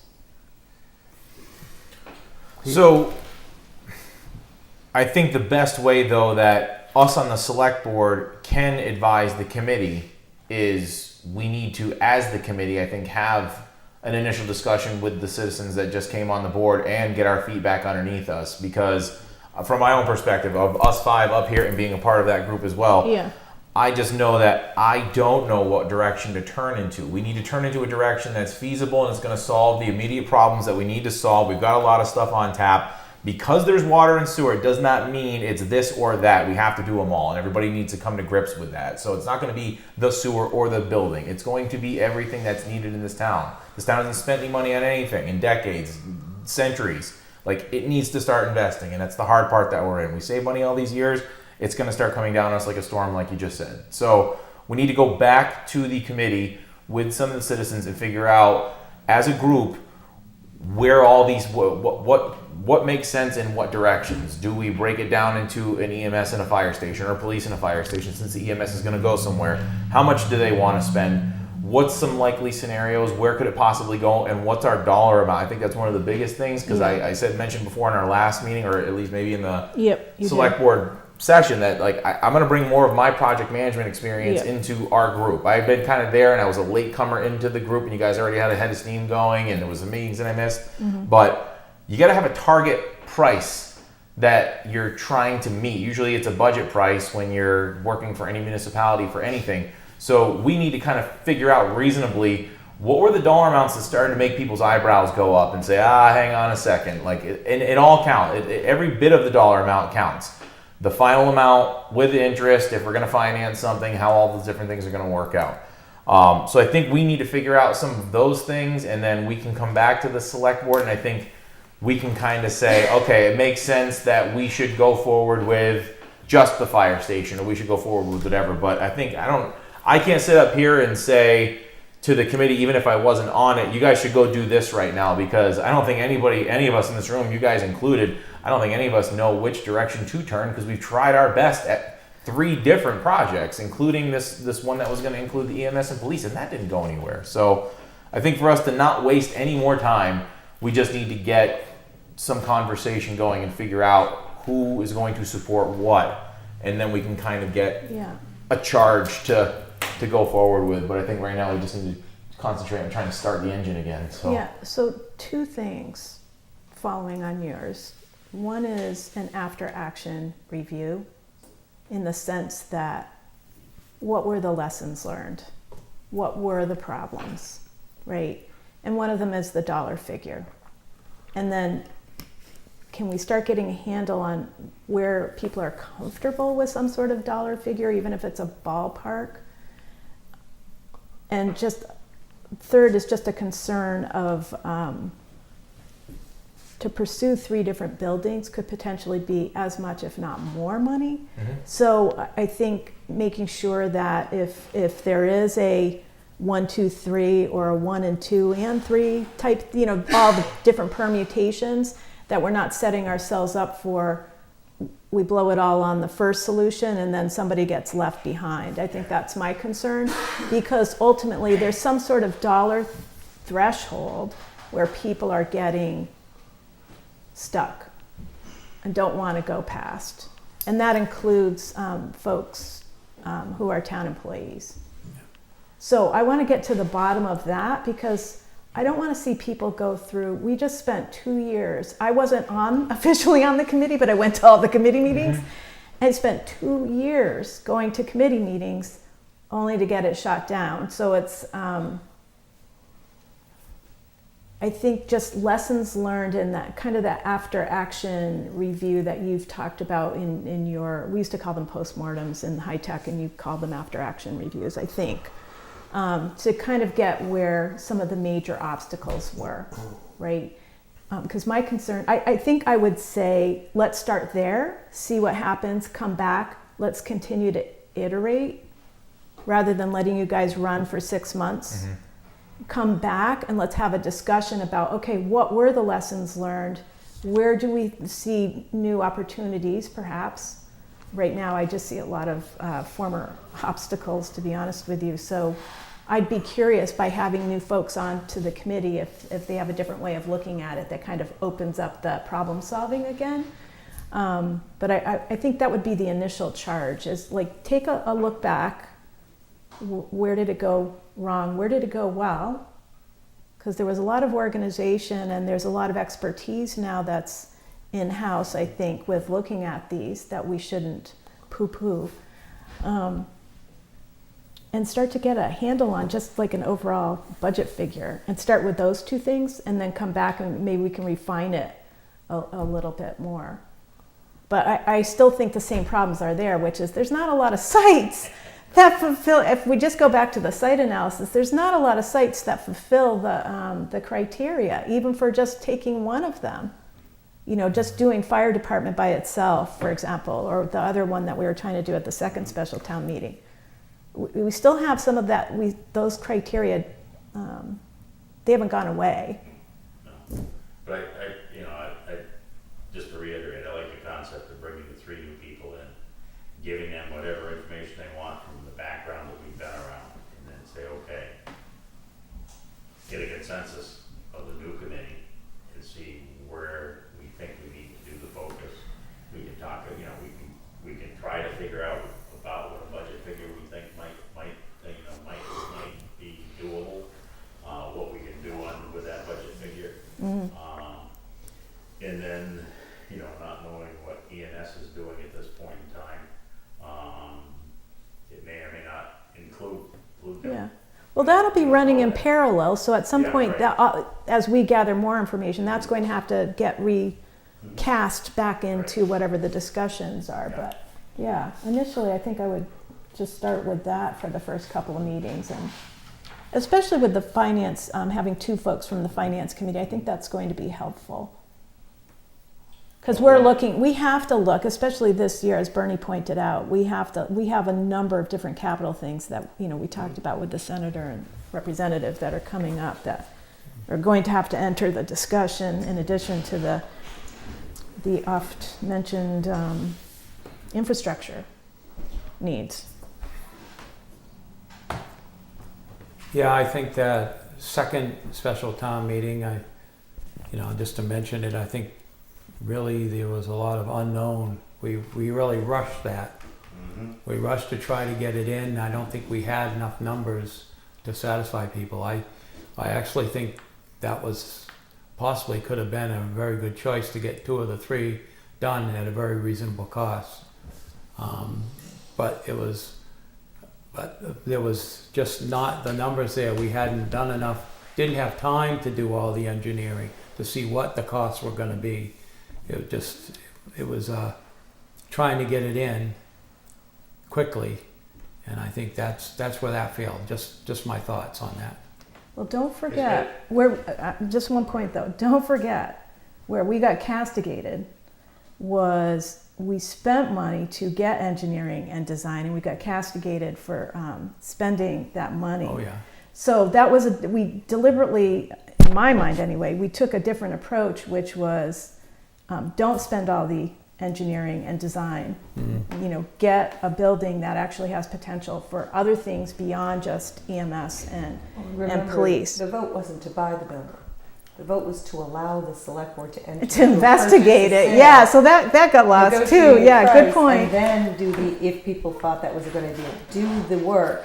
And the if inspection the work turned positive, allow the select board to do point. the purchase. They thought of purchase it without knowing. And the idea was no. We kept trying to get across. Yeah, was good point. To actually just investigate lock it down and put it and then do the investigation without the select board pulling the trigger until you had those numbers.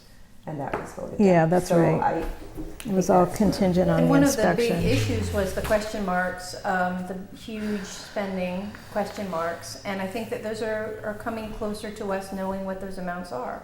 So we have the engineering information for the sewer, which is close-ish to us knowing. We're getting more information about the water. I think that to say, tell us what the amount is not something we can do, because the amount is the overall spending that people are concerned about. And so I think that we can't say what the spending is on this piece unless we have a little bit more information and citizens have a little more information about the bigger picture spending. I think it's Yeah, what. and I just wanted to add one thing that I was going to add before is one of the things that was mentioned by a couple of or more, a few of the committee members is we didn't have sufficient time to fully educate the public as far as what that project was going to what that project was going to entail. And we've tried different ways to pull people in. Now we've got 3 people out of we had 5 initially. Mm-hmm. 5. We've got 3 new people with a fresh perspective. Well, that should be part of the after action review. Is if that's we hear the same things over and over again. We hear the dollars, the communication, the blah blah blah. Get at it. Do an after action review and come back and let's discuss it. And Sarah, to your point, to the point about the dollar figure, I do think people throw around a lot of dollar figures like square footage. It should be $200 per square foot or whatever. Get that into the mix, and we need to do ands, right? It's not either or, which is where a lot of the discussion goes. It's what are you thinking budget-wise? And as we're getting all this information, how does that change your thinking about, right? It's iterative. So I just want to clarify that. My thinking, when I bring up my ideas, is it's all about ands. And one of the folks who just got elected to the board has some really specific numbers that he brought here in meeting. So it sounds like we've got some folks who are knowledgeable in specifics of building and numbers, square footage. Yeah. But Yep. More than one, actually. Yeah. Good. Okay, so go meet and let us know. So are we going to officially change the wording on anything? That was what the discussion was. I don't think so. Is it clear like what the charge is initially? And I'm looking at Heath because Heath is our representative.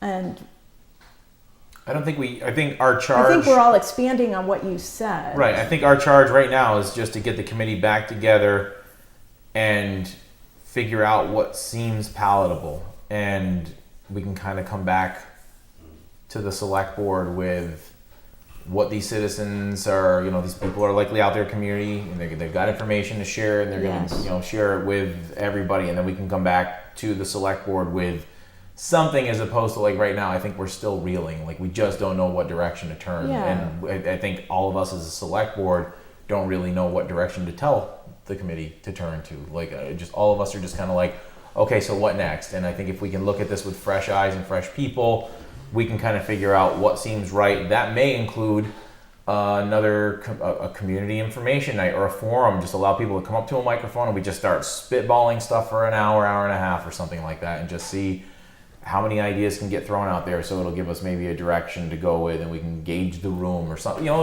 Just all the different things we can talk about in that committee. I think we need to do that. Come back here, and then we as the select board can say, okay, why don't we move in this direction? Here's a few objectives that you guys should be going at. Yeah. Let's check back in 3 months or so and see where we're at. Right.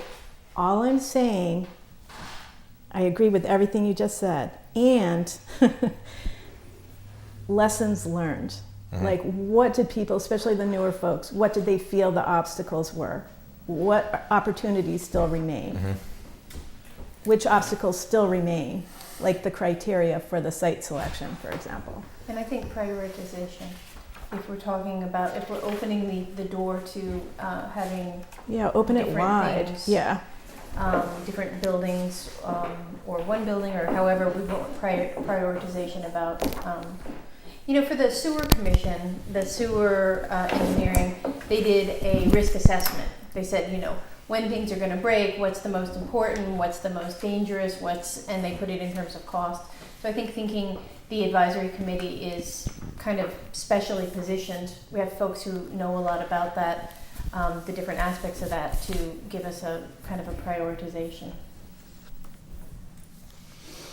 All right. Okay.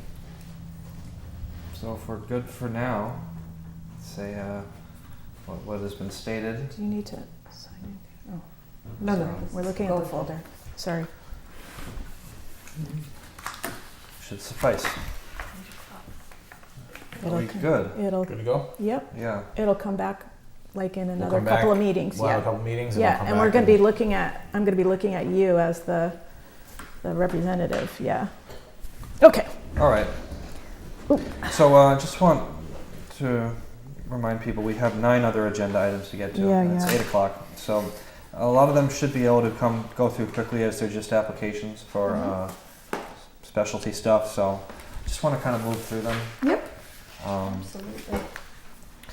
So let's just get on to it here. Rag Shag Parade special permit for October. Northfield Veterans of Foreign Wars, post 9874. Something you do every year. Something we do every year. Do it well too. Yes. We waived the permit on the fee on that. Yes. For the VFW. Yep. Were there any concerns? No, there's not. I think can't they wrote imagine the those. typical things Yeah. in what they'll do. The police usually stop for Yeah. a few Yeah, minutes. yeah. Short for the detour to go through. Yeah. Same as last year. I'll entertain a motion on it. Motion to approve the permit for the Rag Shag Parade And What- waive. and to waive the permit fee. Which- Second. Motion and a Do second. we need to put the date? It should be on the application there. That's what we usually do. 10:31. Okay. Yeah, just add that. Could you just say those words for the record, Heath? For the event that's to be held on October 31st, 2023. Great. I'll second. And that will be seconded by Bernie. Any further discussion? No? All in favor? Aye. Aye.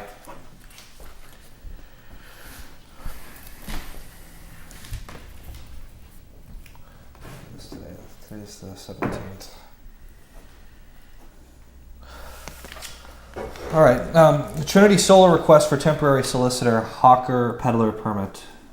October 18th to November 1st, 11 a.m. to 8 p.m. You told them to just simply reapply if there were no complaints, that you'd do And another were one there for 2 any? weeks. Nope. I haven't heard any. It That's was good. 8 p.m. before.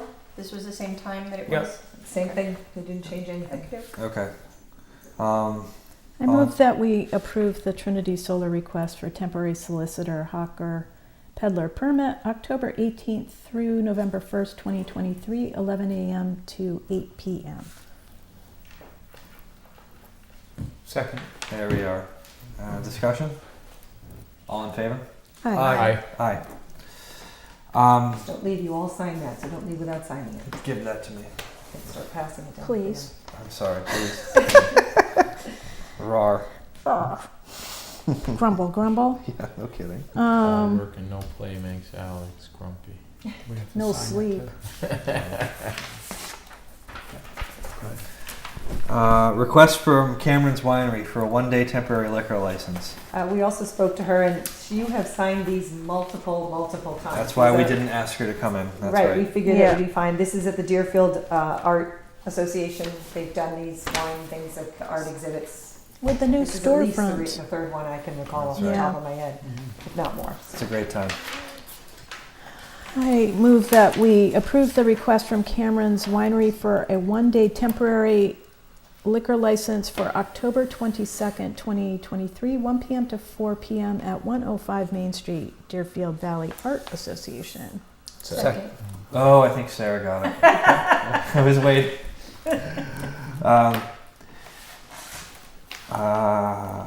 Any further discussion? All in favor? Aye. Aye. Aye. Thank you, I have a Cameron's question Winery. on that. Why do we put fiddleheads there? Is that just That's their the DVAA's the name of their gallery is the Fiddleheads. I know. Why do we put DV? It's at that location. I was just curious. It doesn't matter. I think it has to do with the state. They're the- license. It Tax has to be ID. the- Yeah, yeah. Right. Their right, actual yeah. name Makes that sense. Yeah. Their association name is DVAA. Okay. Emergency Services Regionalization Task Force, establishment, charge, and appointments. So you should have gotten the charge in your homework. This is the exact thing that the gentleman who did the presentation from the Collins Center was talking about. You want to move pretty quickly if we're going to try to apply for that January grant. And he's figuring that each town, I already did reach out to each town to kind of give them a heads up this was coming, so that they would also be contemplating their membership for the other 3 towns. So hopefully this will get kicked off pretty quick. So essentially, I guess because it will be a town committee, task force, you would have to vote to establish it and assign your 2 representatives to it. And he suggested it be one of us and one emergency services person. Right, or he said, and I wasn't sure, for one time he said 2 people from Northfield and Mark, 2 people from every other town, and then he said 2 people. So I'm not sure how we want to do that. 2 people from every town is an even number. I don't know if that matters. Yes. Mark obviously is going to be on it, so one way or another. Okay. Another. So we have Mark. I think Right. Mark is additional, though. That was the impression that I got. I thought that's what he said too. Yeah. Yeah.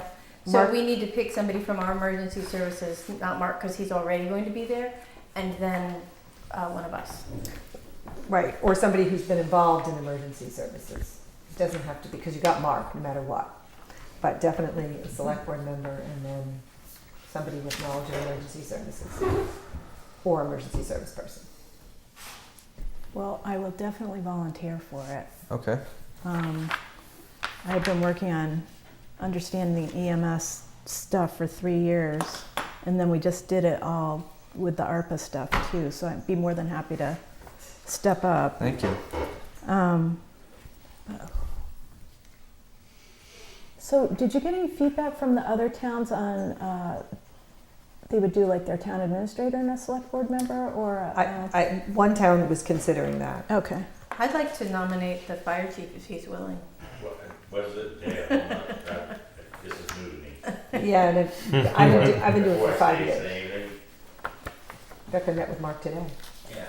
So we So still we need. were, no, he suggested somebody from the select board and somebody from our emergency services. So Which would this be is Mark.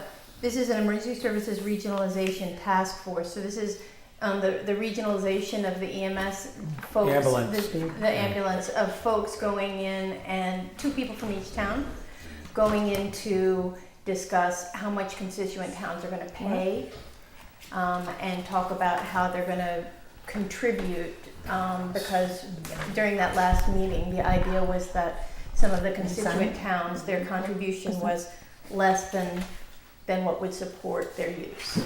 So I think we have Mark for that. Yeah. That's I what would- Mark I will would, be I for. would appreciate the consideration, and I'll ask you, my plate's really full. So With EMS, with emergency management, EMD, and fire chief. Mark is an expert on this at this point. Yeah, So I and we- think it would make the most sense to have him for that. But my point is, he's already going to be there. He's separate from this consideration. He's already going to be there. We are supposed to pick 2 other people. Yeah, 'cause that way, because I wasn't trying to supplant him. No, Yeah. no, I understand. if we have only 2 people, it's going to be an even number of people on it. So it'd be Mark plus two people from Northfield, Okay. 2 from Irving. So who else should we consider for something like this? Well, I can do it. Been doing it for 5 years. Yeah. Oh, you want to do it? Oh, do it. Perfect. There's our solution. Andrea. Well, we've already worked with all the other town administrators on a couple They other asked for- topics.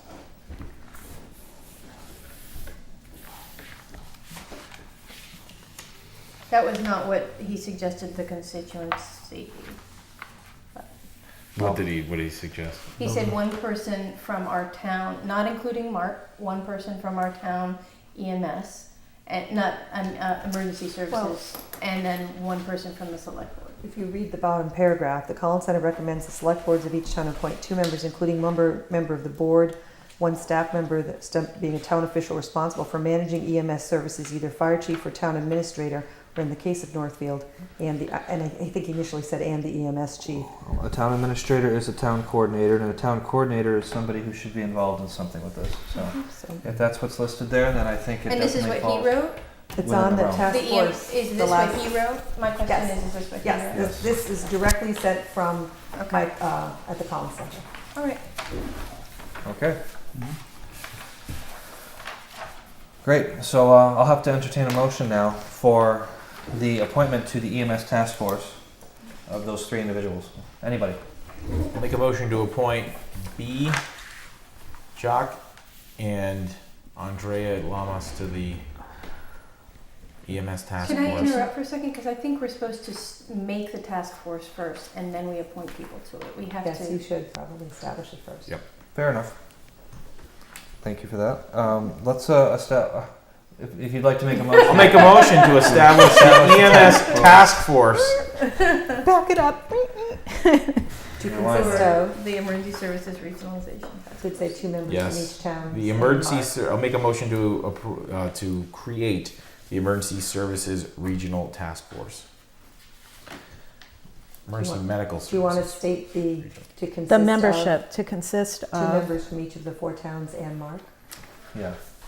So that you've created the 2 appointees from Give it each of the member towns, plus the chief. And how many member towns? It's Irving, Northfield, Gill, Gill, Bernardston. Bernardston. Yep. You want to just, Do we need to say anything about it being consistent with the charge? I think that's assumed. Okay. And its formal name is going to be the Emergency Services. Should it be Emergency Medical Services though? Yeah. Okay. Task force. EMS task force. Okay. Regionalization Task Force. Yes. okay, you got it. Is that You're what we're closing going it. for? Yeah, you're Is that what we're closing in going on for? it. Okay. Yep, go ahead. Okay, so I'll make a motion to create the Emergency Medical Services Regionalization Task Force to Yep. consist of 2 members from the towns of Irving, Bernardston, Northfield, and Gill, And Mark. and Plus Also the, Mark Fortier. also Mark Fortier. Yep. There it is. Second. nice. There it takes a is. village when it's late at night. Okay, there it is. Discussion. All in favor? Aye. Aye. Now that we have that squared away, now we can Okay. appoint the members, Barbara and Andrea. B. I heard you say that. in the- Alexander. I heard you say that. I had to for legal I was purposes. like, oh, she actually said. Darn it. Make a motion to appoint B. Jock and Andrea Lamas He's as gonna get the it. members from the town of Northfield for the Emergency Medical Services Regionalization Task force. Task Force. Holy moly. We'll have a second on that. Anybody want to second that? I'll second. We have a second from I Sarah. figured she was gonna beat me. You were waiting for something. Okay. Well, I didn't want a second on my own appointment, so. Discussion. All in favor? Aye. Aye. Aye. Okay, we have a unanimous passing for that. Yay, we'll get Fabulous. going on that. Green Communities Grant, approve and sign for submission. Ooh. Yes, I have actually a little bit of a write-up. Its project continues the town's ongoing efforts to insulate, air seal, and make energy-efficient improvements to NES. And the focus of this year's grant application is to continue incremental replacement of the antiquated and inadequate heating and ventilation system in the school and try to reduce energy loss through sealing up ductwork. And it'll focus on the kindergarten music and band rooms, first of all, and then the north building duct sealing, and then adding a heat pump to serve in the library downstairs as an air source heat pump. Wow. So that's the focus of the grant, and they're working on it now. It's This is the Energy Committee working is on the green- next thing. Correct. This is Okay. going to be a Green Communities grant, so they're So basically, they need you guys. They need Alex to sign the page. We submit need the to grant. support the ongoing work of the Energy Committee, because without them, we would not be getting grant support and doing all the improvements, capital improvements that we have done to that building. That's right. Yeah, they are awesome. That's right. Shout out to the engineering, Very good. Energy Committee. Will be Alex once you. Oh, sorry. You guys have to make a vote Okay. Let's have a vote. B, you want to do that one? for him to sign, and I guess for them to submit. I move that we approve the certification of, Approve and sign for submission, the Green Communities Grant. yes. I move that we approve and sign the submission for the Green Communities Grant, and that would be the signature of the chair. Second. Second from Bernie. Thank you. Discussion. All in favor? Aye. Aye. Okay, I'm going to put my signature on it. I've gotten very good at that over 6 Good. years.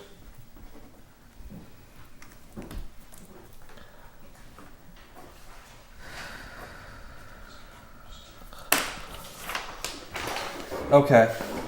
Review select board goals for fiscal year 2024. This was just the goals as Thank you, Bernie. Not a problem. Thanks, Bernie. This is the goals as we came out of the meeting, your meeting, just typed up, wanted to reaffirm them. Oh, yeah. Oh, I looked over this. Yes. And you decided to go with like sort of topics and headings and then. Employer of choice, right at the top. Heath's baby. Very good. Public safety, community outreach. We already can do a check mark under public safety. That's too. right. 2 check marks, actually. And also, revitalization. yeah, and outreach. We've outreached to our regional representatives. So, but there's more to be done. Infrastructure, we talked. Yeah, we're doing good so far, and we should use this list. We should think about it at our own time and leisure, on how we can use it to incorporate it into our future agendas. Because I know I will be looking at it, and I appreciate the extra minds and And thinking then about my that. plan is the policies you discussed in the first part of the meeting, those will be drafted and come to you in draft form at your next meeting. Yeah, But it was good to get these on the Yeah, table no, good job. because it's time to get them passed. that's Good right. job. Absolutely. Okay. Yeah, and we did talk about wastewater, by the way, Bernie, did, as a yes. priority. We had that actually on last year's as well. And we will continue to talk about it. Yeah, I think we can have a, yeah, especially with the asset management plan.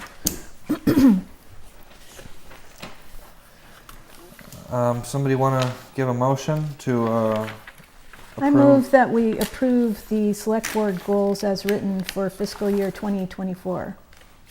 Second. Second from Heath. Any further discussion? No? All in favor? Aye. Aye. Great.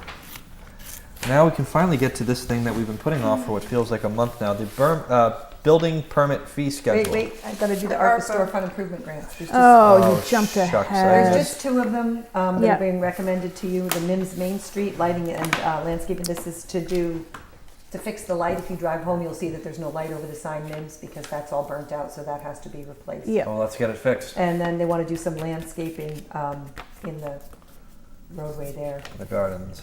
And IGA as well, they want to do some landscaping, plus they'd like to do some like cafe seating, like the tables and chairs. Apparently they used to be out there in the past, but kind of like the ice cream place, to put some around there so that, Yeah, I so, think especially once the other business opens, they'd like to have some seating out there for people to have coffee and Right. things. yeah. So those are the 2 grants. So if you recall, we actually approved for the Creamy, some Cafe cafe tables and chairs, and so that's going to move over to the business that's coming next to the IGA, as well as lighting and the, what do you call it, the roadway that, The islands. the strip, there, the little islands strip. there, to clean that up and do a bit of improvement. Okay. Yeah. Okay, I'll make a motion to approve ARPA funds for MIMS at 60 Main Street for lighting and landscaping of $2,068. Second. Discussion on that? All in favor? Aye. Aye. You want to do the second one, Bernie? Sure. Great, Make a thank you. motion to approve ARPA funds for IGA 74 Main Street for landscaping and table/chair sets of $1,612. Second. Discussion? Yeah, just one quick point Yes. that applies to both, actually, is, so Mallory, in working with Tori and the rest of the committee, we questioned some of the amounts based on the Creamy knowledge that we had from what they did. So Mallory was really great at going back and working, and so these prices actually came down from what they were originally proposed as. Outstanding. Yeah. That's all. Just wanted to let you know we're looking across all of the grants. yeah. All in favor? Aye. Aye. Okay. Building permit fee schedule. Do we have updated numbers? No, you have what you have. Yep. Right on there, there's only a few Oh, changes. well, they're right here. Yeah. How long has it been since there was an update on this? Years, Years. several years, 2000 and something. It's not decades, Okay. but it's been a few years. It's time. So I just have one question, just out of curiosity. Everything seems to be a little bit of a raise, but the stop work order, almost doubles. Is there a reason? Is that more Which one are you looking at? stop work order? Yeah, they're trying to bring them in line consistently with the region. The region, So I okay. suspect that it just was low That to one was begin with. especially low. Okay. I remember you mentioning that a few days ago or something, to just kind of so that regionally across the board we're looking at similar numbers. Right, that all the towns are doing similar things. Yeah. And it may seem a jump in some places, but they probably moved them year or every other year. Right. And you just haven't for a few years, so How Okay. often would you do a stop work order? That's, I don't think it's that common. yeah, that's, That's a serious thing. yeah. Right, motion to approve the revised building permit fee schedule. Second. B has that one. Whoop. She still got it. Any further discussion? All in favor? Aye. Aye. Okay, we're moving along here. We have requests from Kearns for vendor warrant schedule. Okay, that one quickly was just, I would like the opportunity to be able to look at the vendor warrant schedule. I feel like the payroll is relatively cyclical. The vendor warrant schedule is the one that changes. We get 48 hours to look at minutes. I'd like to have 48 hours. I'd like to have a little bit more time. You guys have seen me skating in under the wire. I have a class right now that's right before, so I can't take advantage of the 2 hours that have been assigned to look at them, and I would appreciate it if we could move it back. To just move the deadline back so that we can have the list out for 48 hours to review. Andrea? Well, You they're just look actually, like they're you on were- the same schedule. you looked like you wanted It to say doesn't- something. It doesn't move. They're on the exact same schedule. They're done at the same time, and they're done at the same time for a reason, because the person we have doing them is only a part-time employee who also has another part-time job that takes her to multiple other towns. So I'm not sure how we could accommodate that without asking her to change her schedule in other communities. And when you say 48 hours, are you talking 48 hours working time? So you My point is so that, what day in particular would you need them done my by? point is that it's important to have these. I tried to amend the minutes, and I was told, oh no, we got to get it ahead of time, and I agree with that. No, and so my I point understand, is, but I'm just trying to you get asked from me, you. and I'm trying to answer you. Well, what is the day you're proposing? Let me finish answering you. So my point is that we should have sufficient time to review this. We're responsible for our signatures on here, and we should have sufficient time to review it before we sign our names. I was using as a benchmark the benchmark that we have given for other things. The benchmark we've given for other things is 48 hours. So whatever benchmark we use for that, I think we should also use for this. This is a big financial thing. It's putting our signature on it. I think makes sense. I understand that there could be some movement in how to do that, but I don't actually think that supersedes our responsibility to read and understand something before we sign it. And I guess my point is I understood all that. Can you give me a day? When you say 48 hours, are you talking the weekend? Are you talking last Wednesday? I need an actual date from you because I can't change her schedule. Okay, so I'll day repeat are what you I said. talking? What day are you talking? I'll repeat what I said, which is when we get this, we should get the money. So whenever that date is, because it changes. It's always on the Thursday before your meeting. Yes. So you you're- asked for a date. That So you're date, saying the the Thursday Thursday. before our meeting, has a different number date every time it happens. No, I'm looking And for so- the day, like you said. So if you're saying this has to be done Thursday, that she doesn't work Thursdays for us. Okay, so I'm not So- saying it has to be done Thursdays. It can be done before that. It can be done after. It can be can't done before be done that. 5 So- days before because now you've got a 15-day window to pay the bills. The biggest day we receive the mail is Monday. So we're now going to back the warrant up 5 days because we can't add to it once you've reviewed it. So if you do it on Wednesday, for example, it now will not be signed till the following Tuesday, whereupon the next warrant won't be signed for another 2 weeks, but you've got a 5-day window. So you're adding a window in there. I can't ask her to work on a day she doesn't work because I know And of she course, works I in was 3 not other asking that. communities. You're the administrator. I'm asking you to make it possible for us to review these numbers. That may require some shuffling. So, I don't think it's logistically possible in terms of paying the bills on time. That's Okay. my concern. yeah. Let's bring it in here. I don't like doing back and forth stuff. It pisses me off, honestly. So let's just try to focus a little bit. Let's bring it down and just try to get this to a level that we can to make it work. B, I'd like to recognize you now. Oh, no, I was just going to say that I know the schedule of paying the bills is such that bills do not get paid unless we sign the warrant, and we're only signing it every 2 weeks. So assuming you did have an employee who had the time to back it up into the prior week, we would then, let's say it was on Thursday, then you would miss those bills that come in at the beginning of the week. So she actually gets it all done for Tuesday. So all of those bills that then came in on that one day, Monday, get paid on that Tuesday. If we didn't do that, then they wouldn't get paid for another 2 weeks. And that would put some of these vendor schedules off. I hear you. Yeah. The other thing is, in my experience, it takes a while to learn how to go through these quickly, and sometimes I do them right before the meeting. Sometimes I've done them after the meeting and just After sat. you signed your name. No, not after I've signed my name.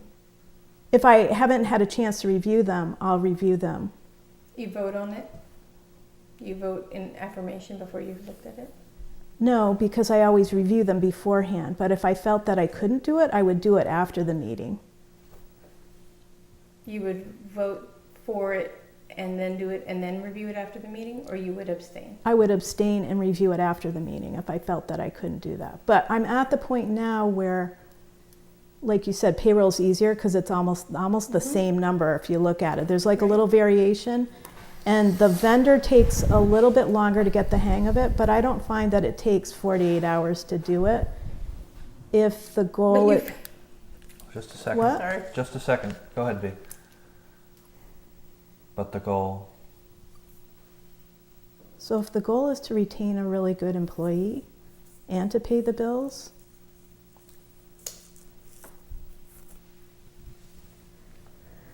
and it only takes a few minutes to review, I'm fine with the current schedule. It's worked for me for the past 5 years.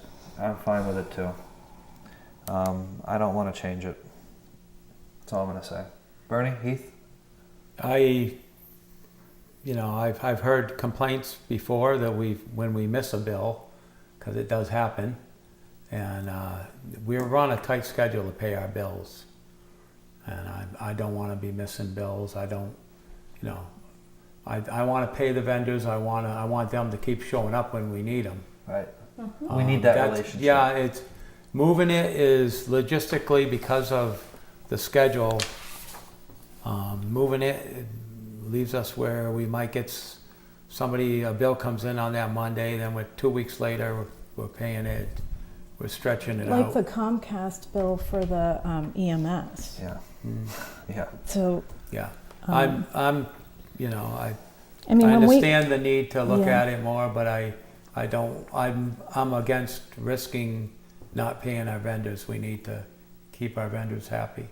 I have a question, a clarification question. So Just a second. okay. Yeah, so the point I want to make is just because we vote on it, just because you sign it, doesn't mean that your investigatory portion of it is over. So I know there were times early on that I had questions regarding some significant payroll that was going through a certain department. I didn't want to slow down the process of getting everybody's paychecks issued or whatever else, but I did address those things that I did find later on, and I sometimes stay after the meeting and look into it a little bit deeper. Just because I voted on it and pushed it forward still does not mean that an oversight of whatever's in that folder has to stop. So you could sign a vendor warrant, you could look at one, you could see one that you need to question or whatever. You can still sign the cover sheet for payment, and you can investigate it if you want to after the meeting. Take notes as you're zipping through that thing. Sometimes I'd see something and I'd be like, who's that vendor? And you can investigate it further. And if there's something awry with it, like your portion doesn't stop just because you've signed it or not. You can still do everything you've got to do as an oversight of whatever's in these folders. But for the process of trying to move it forward, we just get things going forward. But you can definitely dig into it and encourage you to, especially, if there's something that looks wrong with payroll or whatever, dig right into it. And I understand what you're saying, but also, they made it available for the extra hours you wanted. I know your schedule changed to kind of extend the amount of time for all of us to see it and change the schedule. I think is just, it's a lot for everybody. But like I said, I think you want to have good oversight of everything that's in here, and you don't want to put your name on something that you're not comfortable with. But just because you do vote on it or do sign it or abstain if you want to, you can still dig into anything that's in these things and have it addressed by Andre or whoever else at any time. So it just doesn't stop with not signing it or signing it. yeah. Okay. Thank you. I That's a do good also do want to explanation. point out that there are laws about what accountants will put forward, and they're pretty heavily trained. Even our financial assistant has gone to accountant school. They have rules about what they can put forward. It has to be an invoice, not a statement. It has to fall within certain parameters of date. It has to be a service or a thing that has occurred. We can only upfront up to like 1/3 of a payment. We don't do deposit. There's very strict rules about what they will put forward on the warrant. And if they don't think something's right for the warrant, it doesn't get on the warrant. She's kicked stuff back to departments. Ask the accountant specifically, who then reviews this on top of what she does. Yeah. He signs it after her. So once she completes that warrant, it's not just that it sits there on her desk. Actually, it's shipped off to the accountant who reviews it. And then he puts his signature on it. But there's very strict laws about what's considered right and appropriate and signable for an accountant. So that isn't to say you might not like an expenditure, but at least it's legally and legit by the time it gets to you, or the accountant wouldn't put it in the warrant. And we've pulled things because we don't think that that what they've submitted is appropriate or payable. And I want to put it out there that if there were ever any employee who were doing anything as far as paying a vendor that was in contradiction of conflict of interest laws, that's going to violate them from major laws. If there's an employee submitting for time that they did not put through, that could potentially be an embezzlement, as well as the supervisor signing off on it. It's all going to be in trouble. So like, there's serious ramifications if someone screws something up. Yes, hopefully we're around and we're checking on those things, but I also hope that we have enough trust in a lot of people that are doing their jobs in this town that they're not doing those kinds And of everybody things. submits Well, a it wasn't the timesheet. payroll I was talking about. I was talking about the Vendor stuff too, yeah. I mean, I keep them all in kind of like I got them in the same, even though separate folders, I kind of keep them all in the same thing. And in the past, I've been more concerned with payroll things that we're going through at a certain time. I know Alex and I were diving into certain things when I first got on, so. But I know what you're talking about. Like, you want to have the time to dig into And the them. accountant does that. They request W-9s for Yep. tax purposes. I mean, there's a whole lot of work that goes behind that warrant that the accountants have to do by law before they'll even put it on a warrant. Yeah, because Like she you said, does I it on sign Monday, these, and then the but then, town accountant like, does it on write Tuesday. down Yeah, numbers she on might certain add some ones, bills and I'm Tuesday like, morning, we but gotta there's a look into this. cutoff. Yeah. We cut it off after Yeah. a certain time, like 10 o'clock on Tuesday morning. She has to have everything in by, because it goes to the accountant after that as well. Okay. Okay, I that was what think I was going to ask. I did want to make one clarification. I did ask for more time with it. I didn't. You said the extra hours you requested. I just asked for more time with it. It wasn't specifically those hours. But I understand the scheduling issue, and your point is well taken about being able to review it. Shall I bring it, if I have a question about it, I can bring it up on is it an agenda item? I can bring it up on the previous, how do you want to work that? Generally, people would stick a note in the warrant. So when I take the warrants back, if there's a note in there that says, I have a question about this, usually the question would be, who is this? What is this? Why does this amount look different? Why does this not match the bill schedule? Like, they would just stick a question on it. Okay. And then if I I did. don't know it I and did it answer on it, I here. would get it Is from the that like financial before? people. yeah, I've done that before with Yeah. numbers You that I'm what? not really. And these are I sent it equal- these via are email. available I during the know week? back in the beginning when I had a Yeah. question on something, I would just, as we're like sitting here in a meeting, Yeah. if I were going through something, I'd be like, this doesn't look right. That way, it's in my town email and it's documented Yeah. that I did an inquiry on this And specific if I thing, don't know then- it, I forward it to them Yep. and get the answer. So just one final thought. I think it's really No, important to lost. to review this stuff and bring it forward. I just also want to point out we have really good finance staff right now. We have a great assistant in accounting, and it took us a long time to get to this point where we have financial policies and procedures and really nice, super professional people in those spots. So I'm sensitive to if we make significant changes without realizing the impact on the employees. We need to be cognizant of that too. Yeah. Probably the So- best situation in that realm that we've been in a very long time. Correct, Yeah. yeah. And this is about me putting, you addressed my question, Heath. This is about me putting my name on it and Yeah. not about their work. It's about me. Yeah, I think it's just getting to the one root final issue. question, just to clarify. So these are available, Andrea, usually we finish the meeting at like 8:30, but these are available later in the week. They sit? So I They can go come back look to at the them? treasurer cuts the checks, and then they will be filed. So as of tomorrow, the treasurer will cut the checks, and it doesn't look like that anymore, because if there's an invoice, it might be taken off.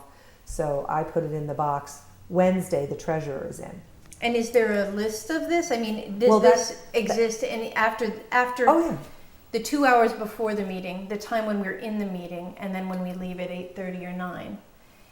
This pile or some way to look at it, does this exist? Yes, I put it actually in the box downstairs for the treasurer collector. She takes it on Wednesday, but it's still after the fact, still remains as a warrant folder. It just might have like the invoice, some payment stuff, but with those Okay. bill schedules on top and the invoice Cool. still remains. We have file cabinets. You can go back Full of years. these guys? You can go back Okay, years. great. Oh, and they you keep can look- everything. And we have to Yeah. for a certain number of years. Dragging us into the Payroll's digital permanent. age. Payroll's permanent. Okay. All right, Great. Thank you. I very appreciate good. you addressing it. Okay, that's good. Remote town meetings. That is actually not something I wanted to talk about. I wanted to talk about ADA compliance with people voting at meetings. And I spoke to the So does this need to be a new moderator. topic? This would need to be amended. I spoke to the moderator with questions of that, and he expressed interest in attending. So I'd love to table this and have the moderator Yeah, come. well, what we're going to need to do then is recraft this agenda item to have it feature what we want it to feature. Okay. There was an email thread that existed. I completely didn't get involved in it yesterday. It was between Andrea and Nate. I'm not going to talk about it right now. No, it was just questions. It's just questions and fine points of order. But what we will do, Sarah, is we will have it on the next. Well, I don't know if it'll be on the. I'm hoping it'll be on the next. We still have to put that all There are together. a few things coming up. So Yeah. So I'll put it on the we'll get to future it. agenda items. We will to get And to the it. future, I'll say at the end. Okay. Yes. The future then. All right. But for the remote town meetings, we do have a, Right, there is no such thing as a remote town. There's meeting. it's not allowed.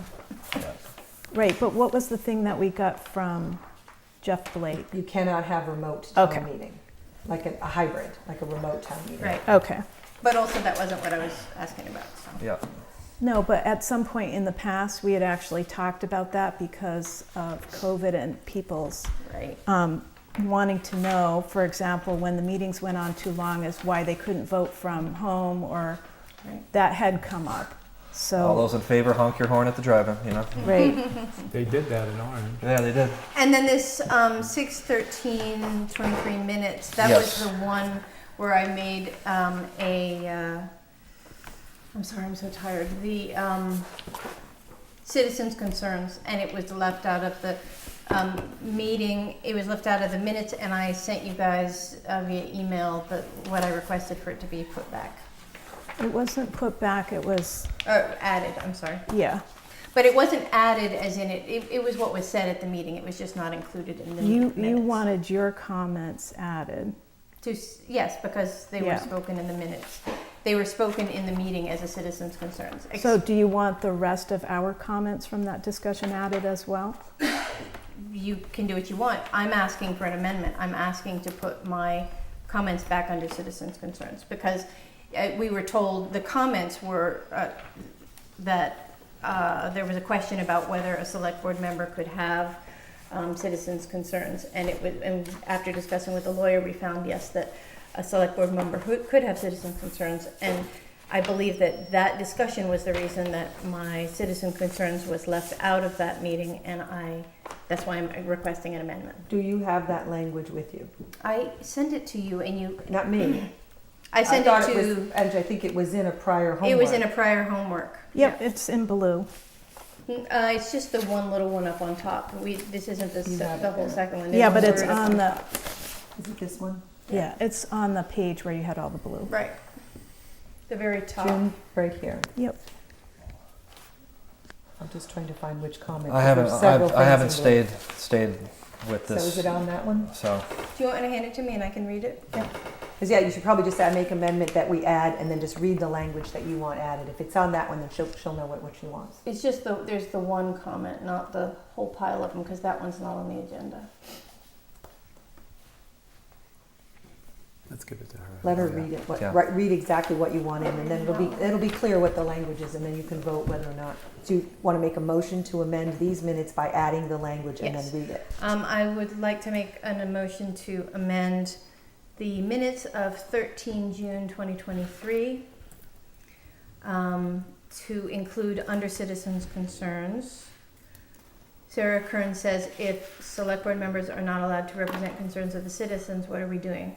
Asserts that representing citizens' concerns is expressly part of the job of the select board. all right. Is there And a that was second? just from I went and read it from the Yep. from the meeting. That's fine.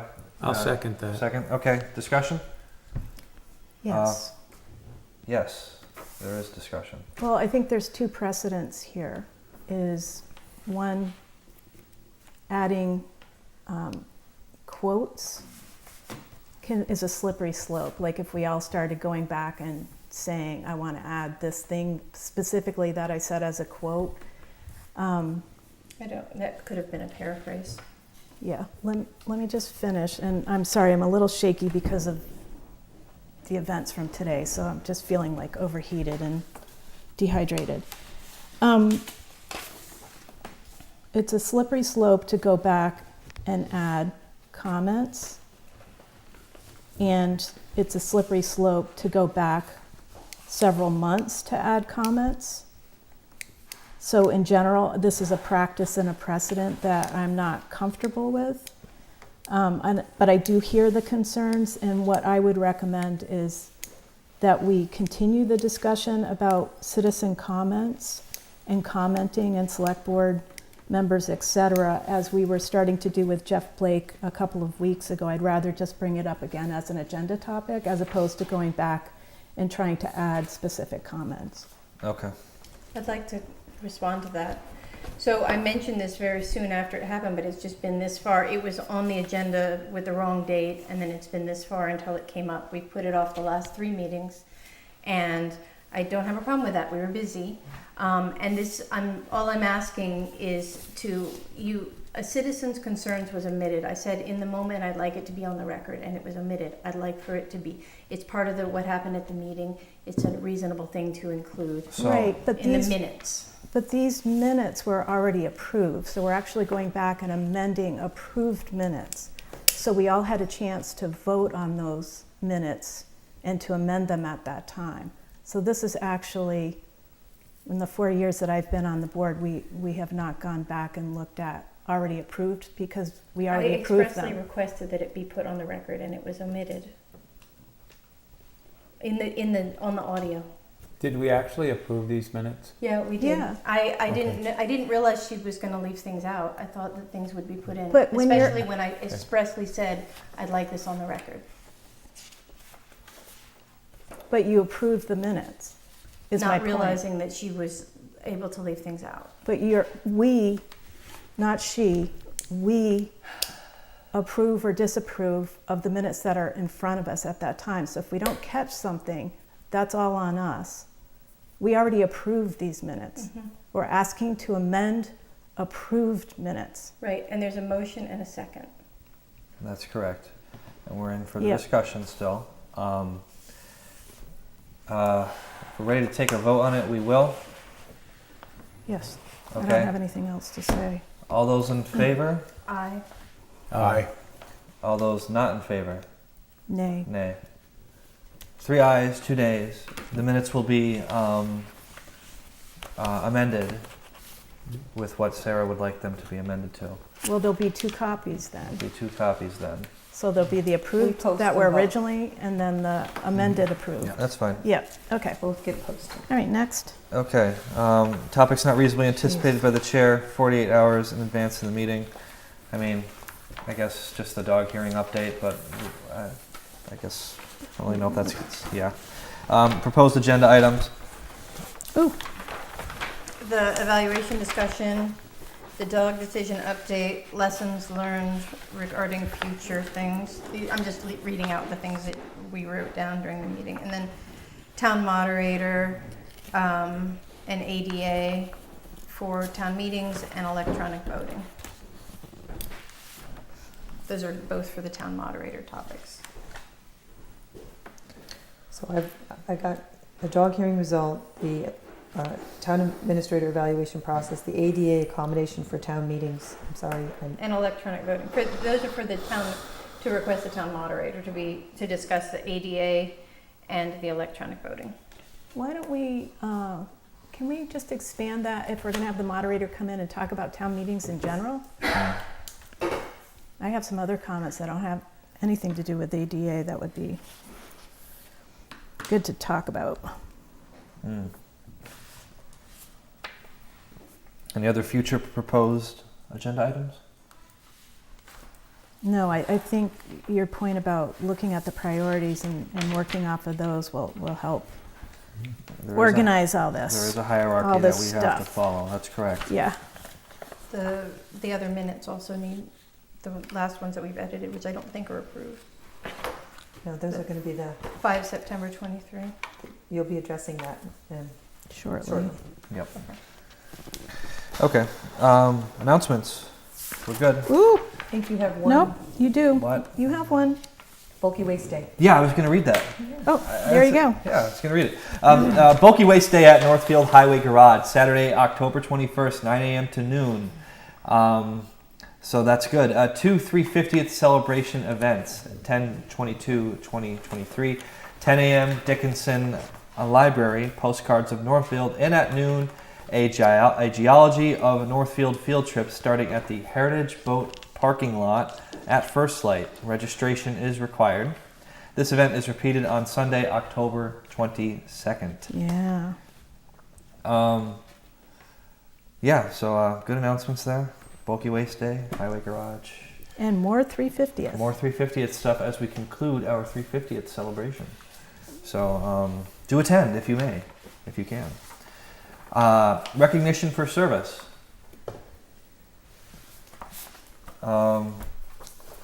It's my 3-year. Oh, I'm sorry, go ahead. That's my 3-year wedding anniversary. Does that count? I've made it 3 years. That's my birthday. No Does that more count? important service than that. We have a tree on the front yard, and one of these days she will hang me from it. But I'm still around. I'm still alive. I love you, Haley. I don't tell you enough, so that's worth recognizing as well. So, really. So. And I had one. So the highway department during the 350th. I mean, they were out in the rain setting up stuff ahead of time. Everybody was done, and I was sitting out there at the food cart, and they were having to wait until everybody was gone to take down. So they were there early and they're late, and I think they did a great job. So I wanted to Absolutely. And they hung our 350th banner downstairs. I saw Yeah, that. It that's looks great. great. I said, let's put that up till the end of the year at least. Yeah. Get some use out of it. Okay. Now to another turn of events. Do we need to take Right. it off recording? Right, we will. We'll I cut just over. there's a point of order that has to be done with that. Okay. We will be shortly. We will move into executive session for MGL Chapter 30A, Section 21A1, to discuss the reputation, character, physical condition, or mental health, rather than the professional competency of an individual, or discuss the discipline or dismissal of or complaints or charges against a public officer, employee, staff member, or individual, not to return to open session. So moved. So moved by Second. Heath, and a second by B. We'll Yeah. take a roll call vote at this time and exit. B? Aye. Alex, yes. Bernie, yes. Heath, yes. Sarah, yes. Thank you, folks. Thank you.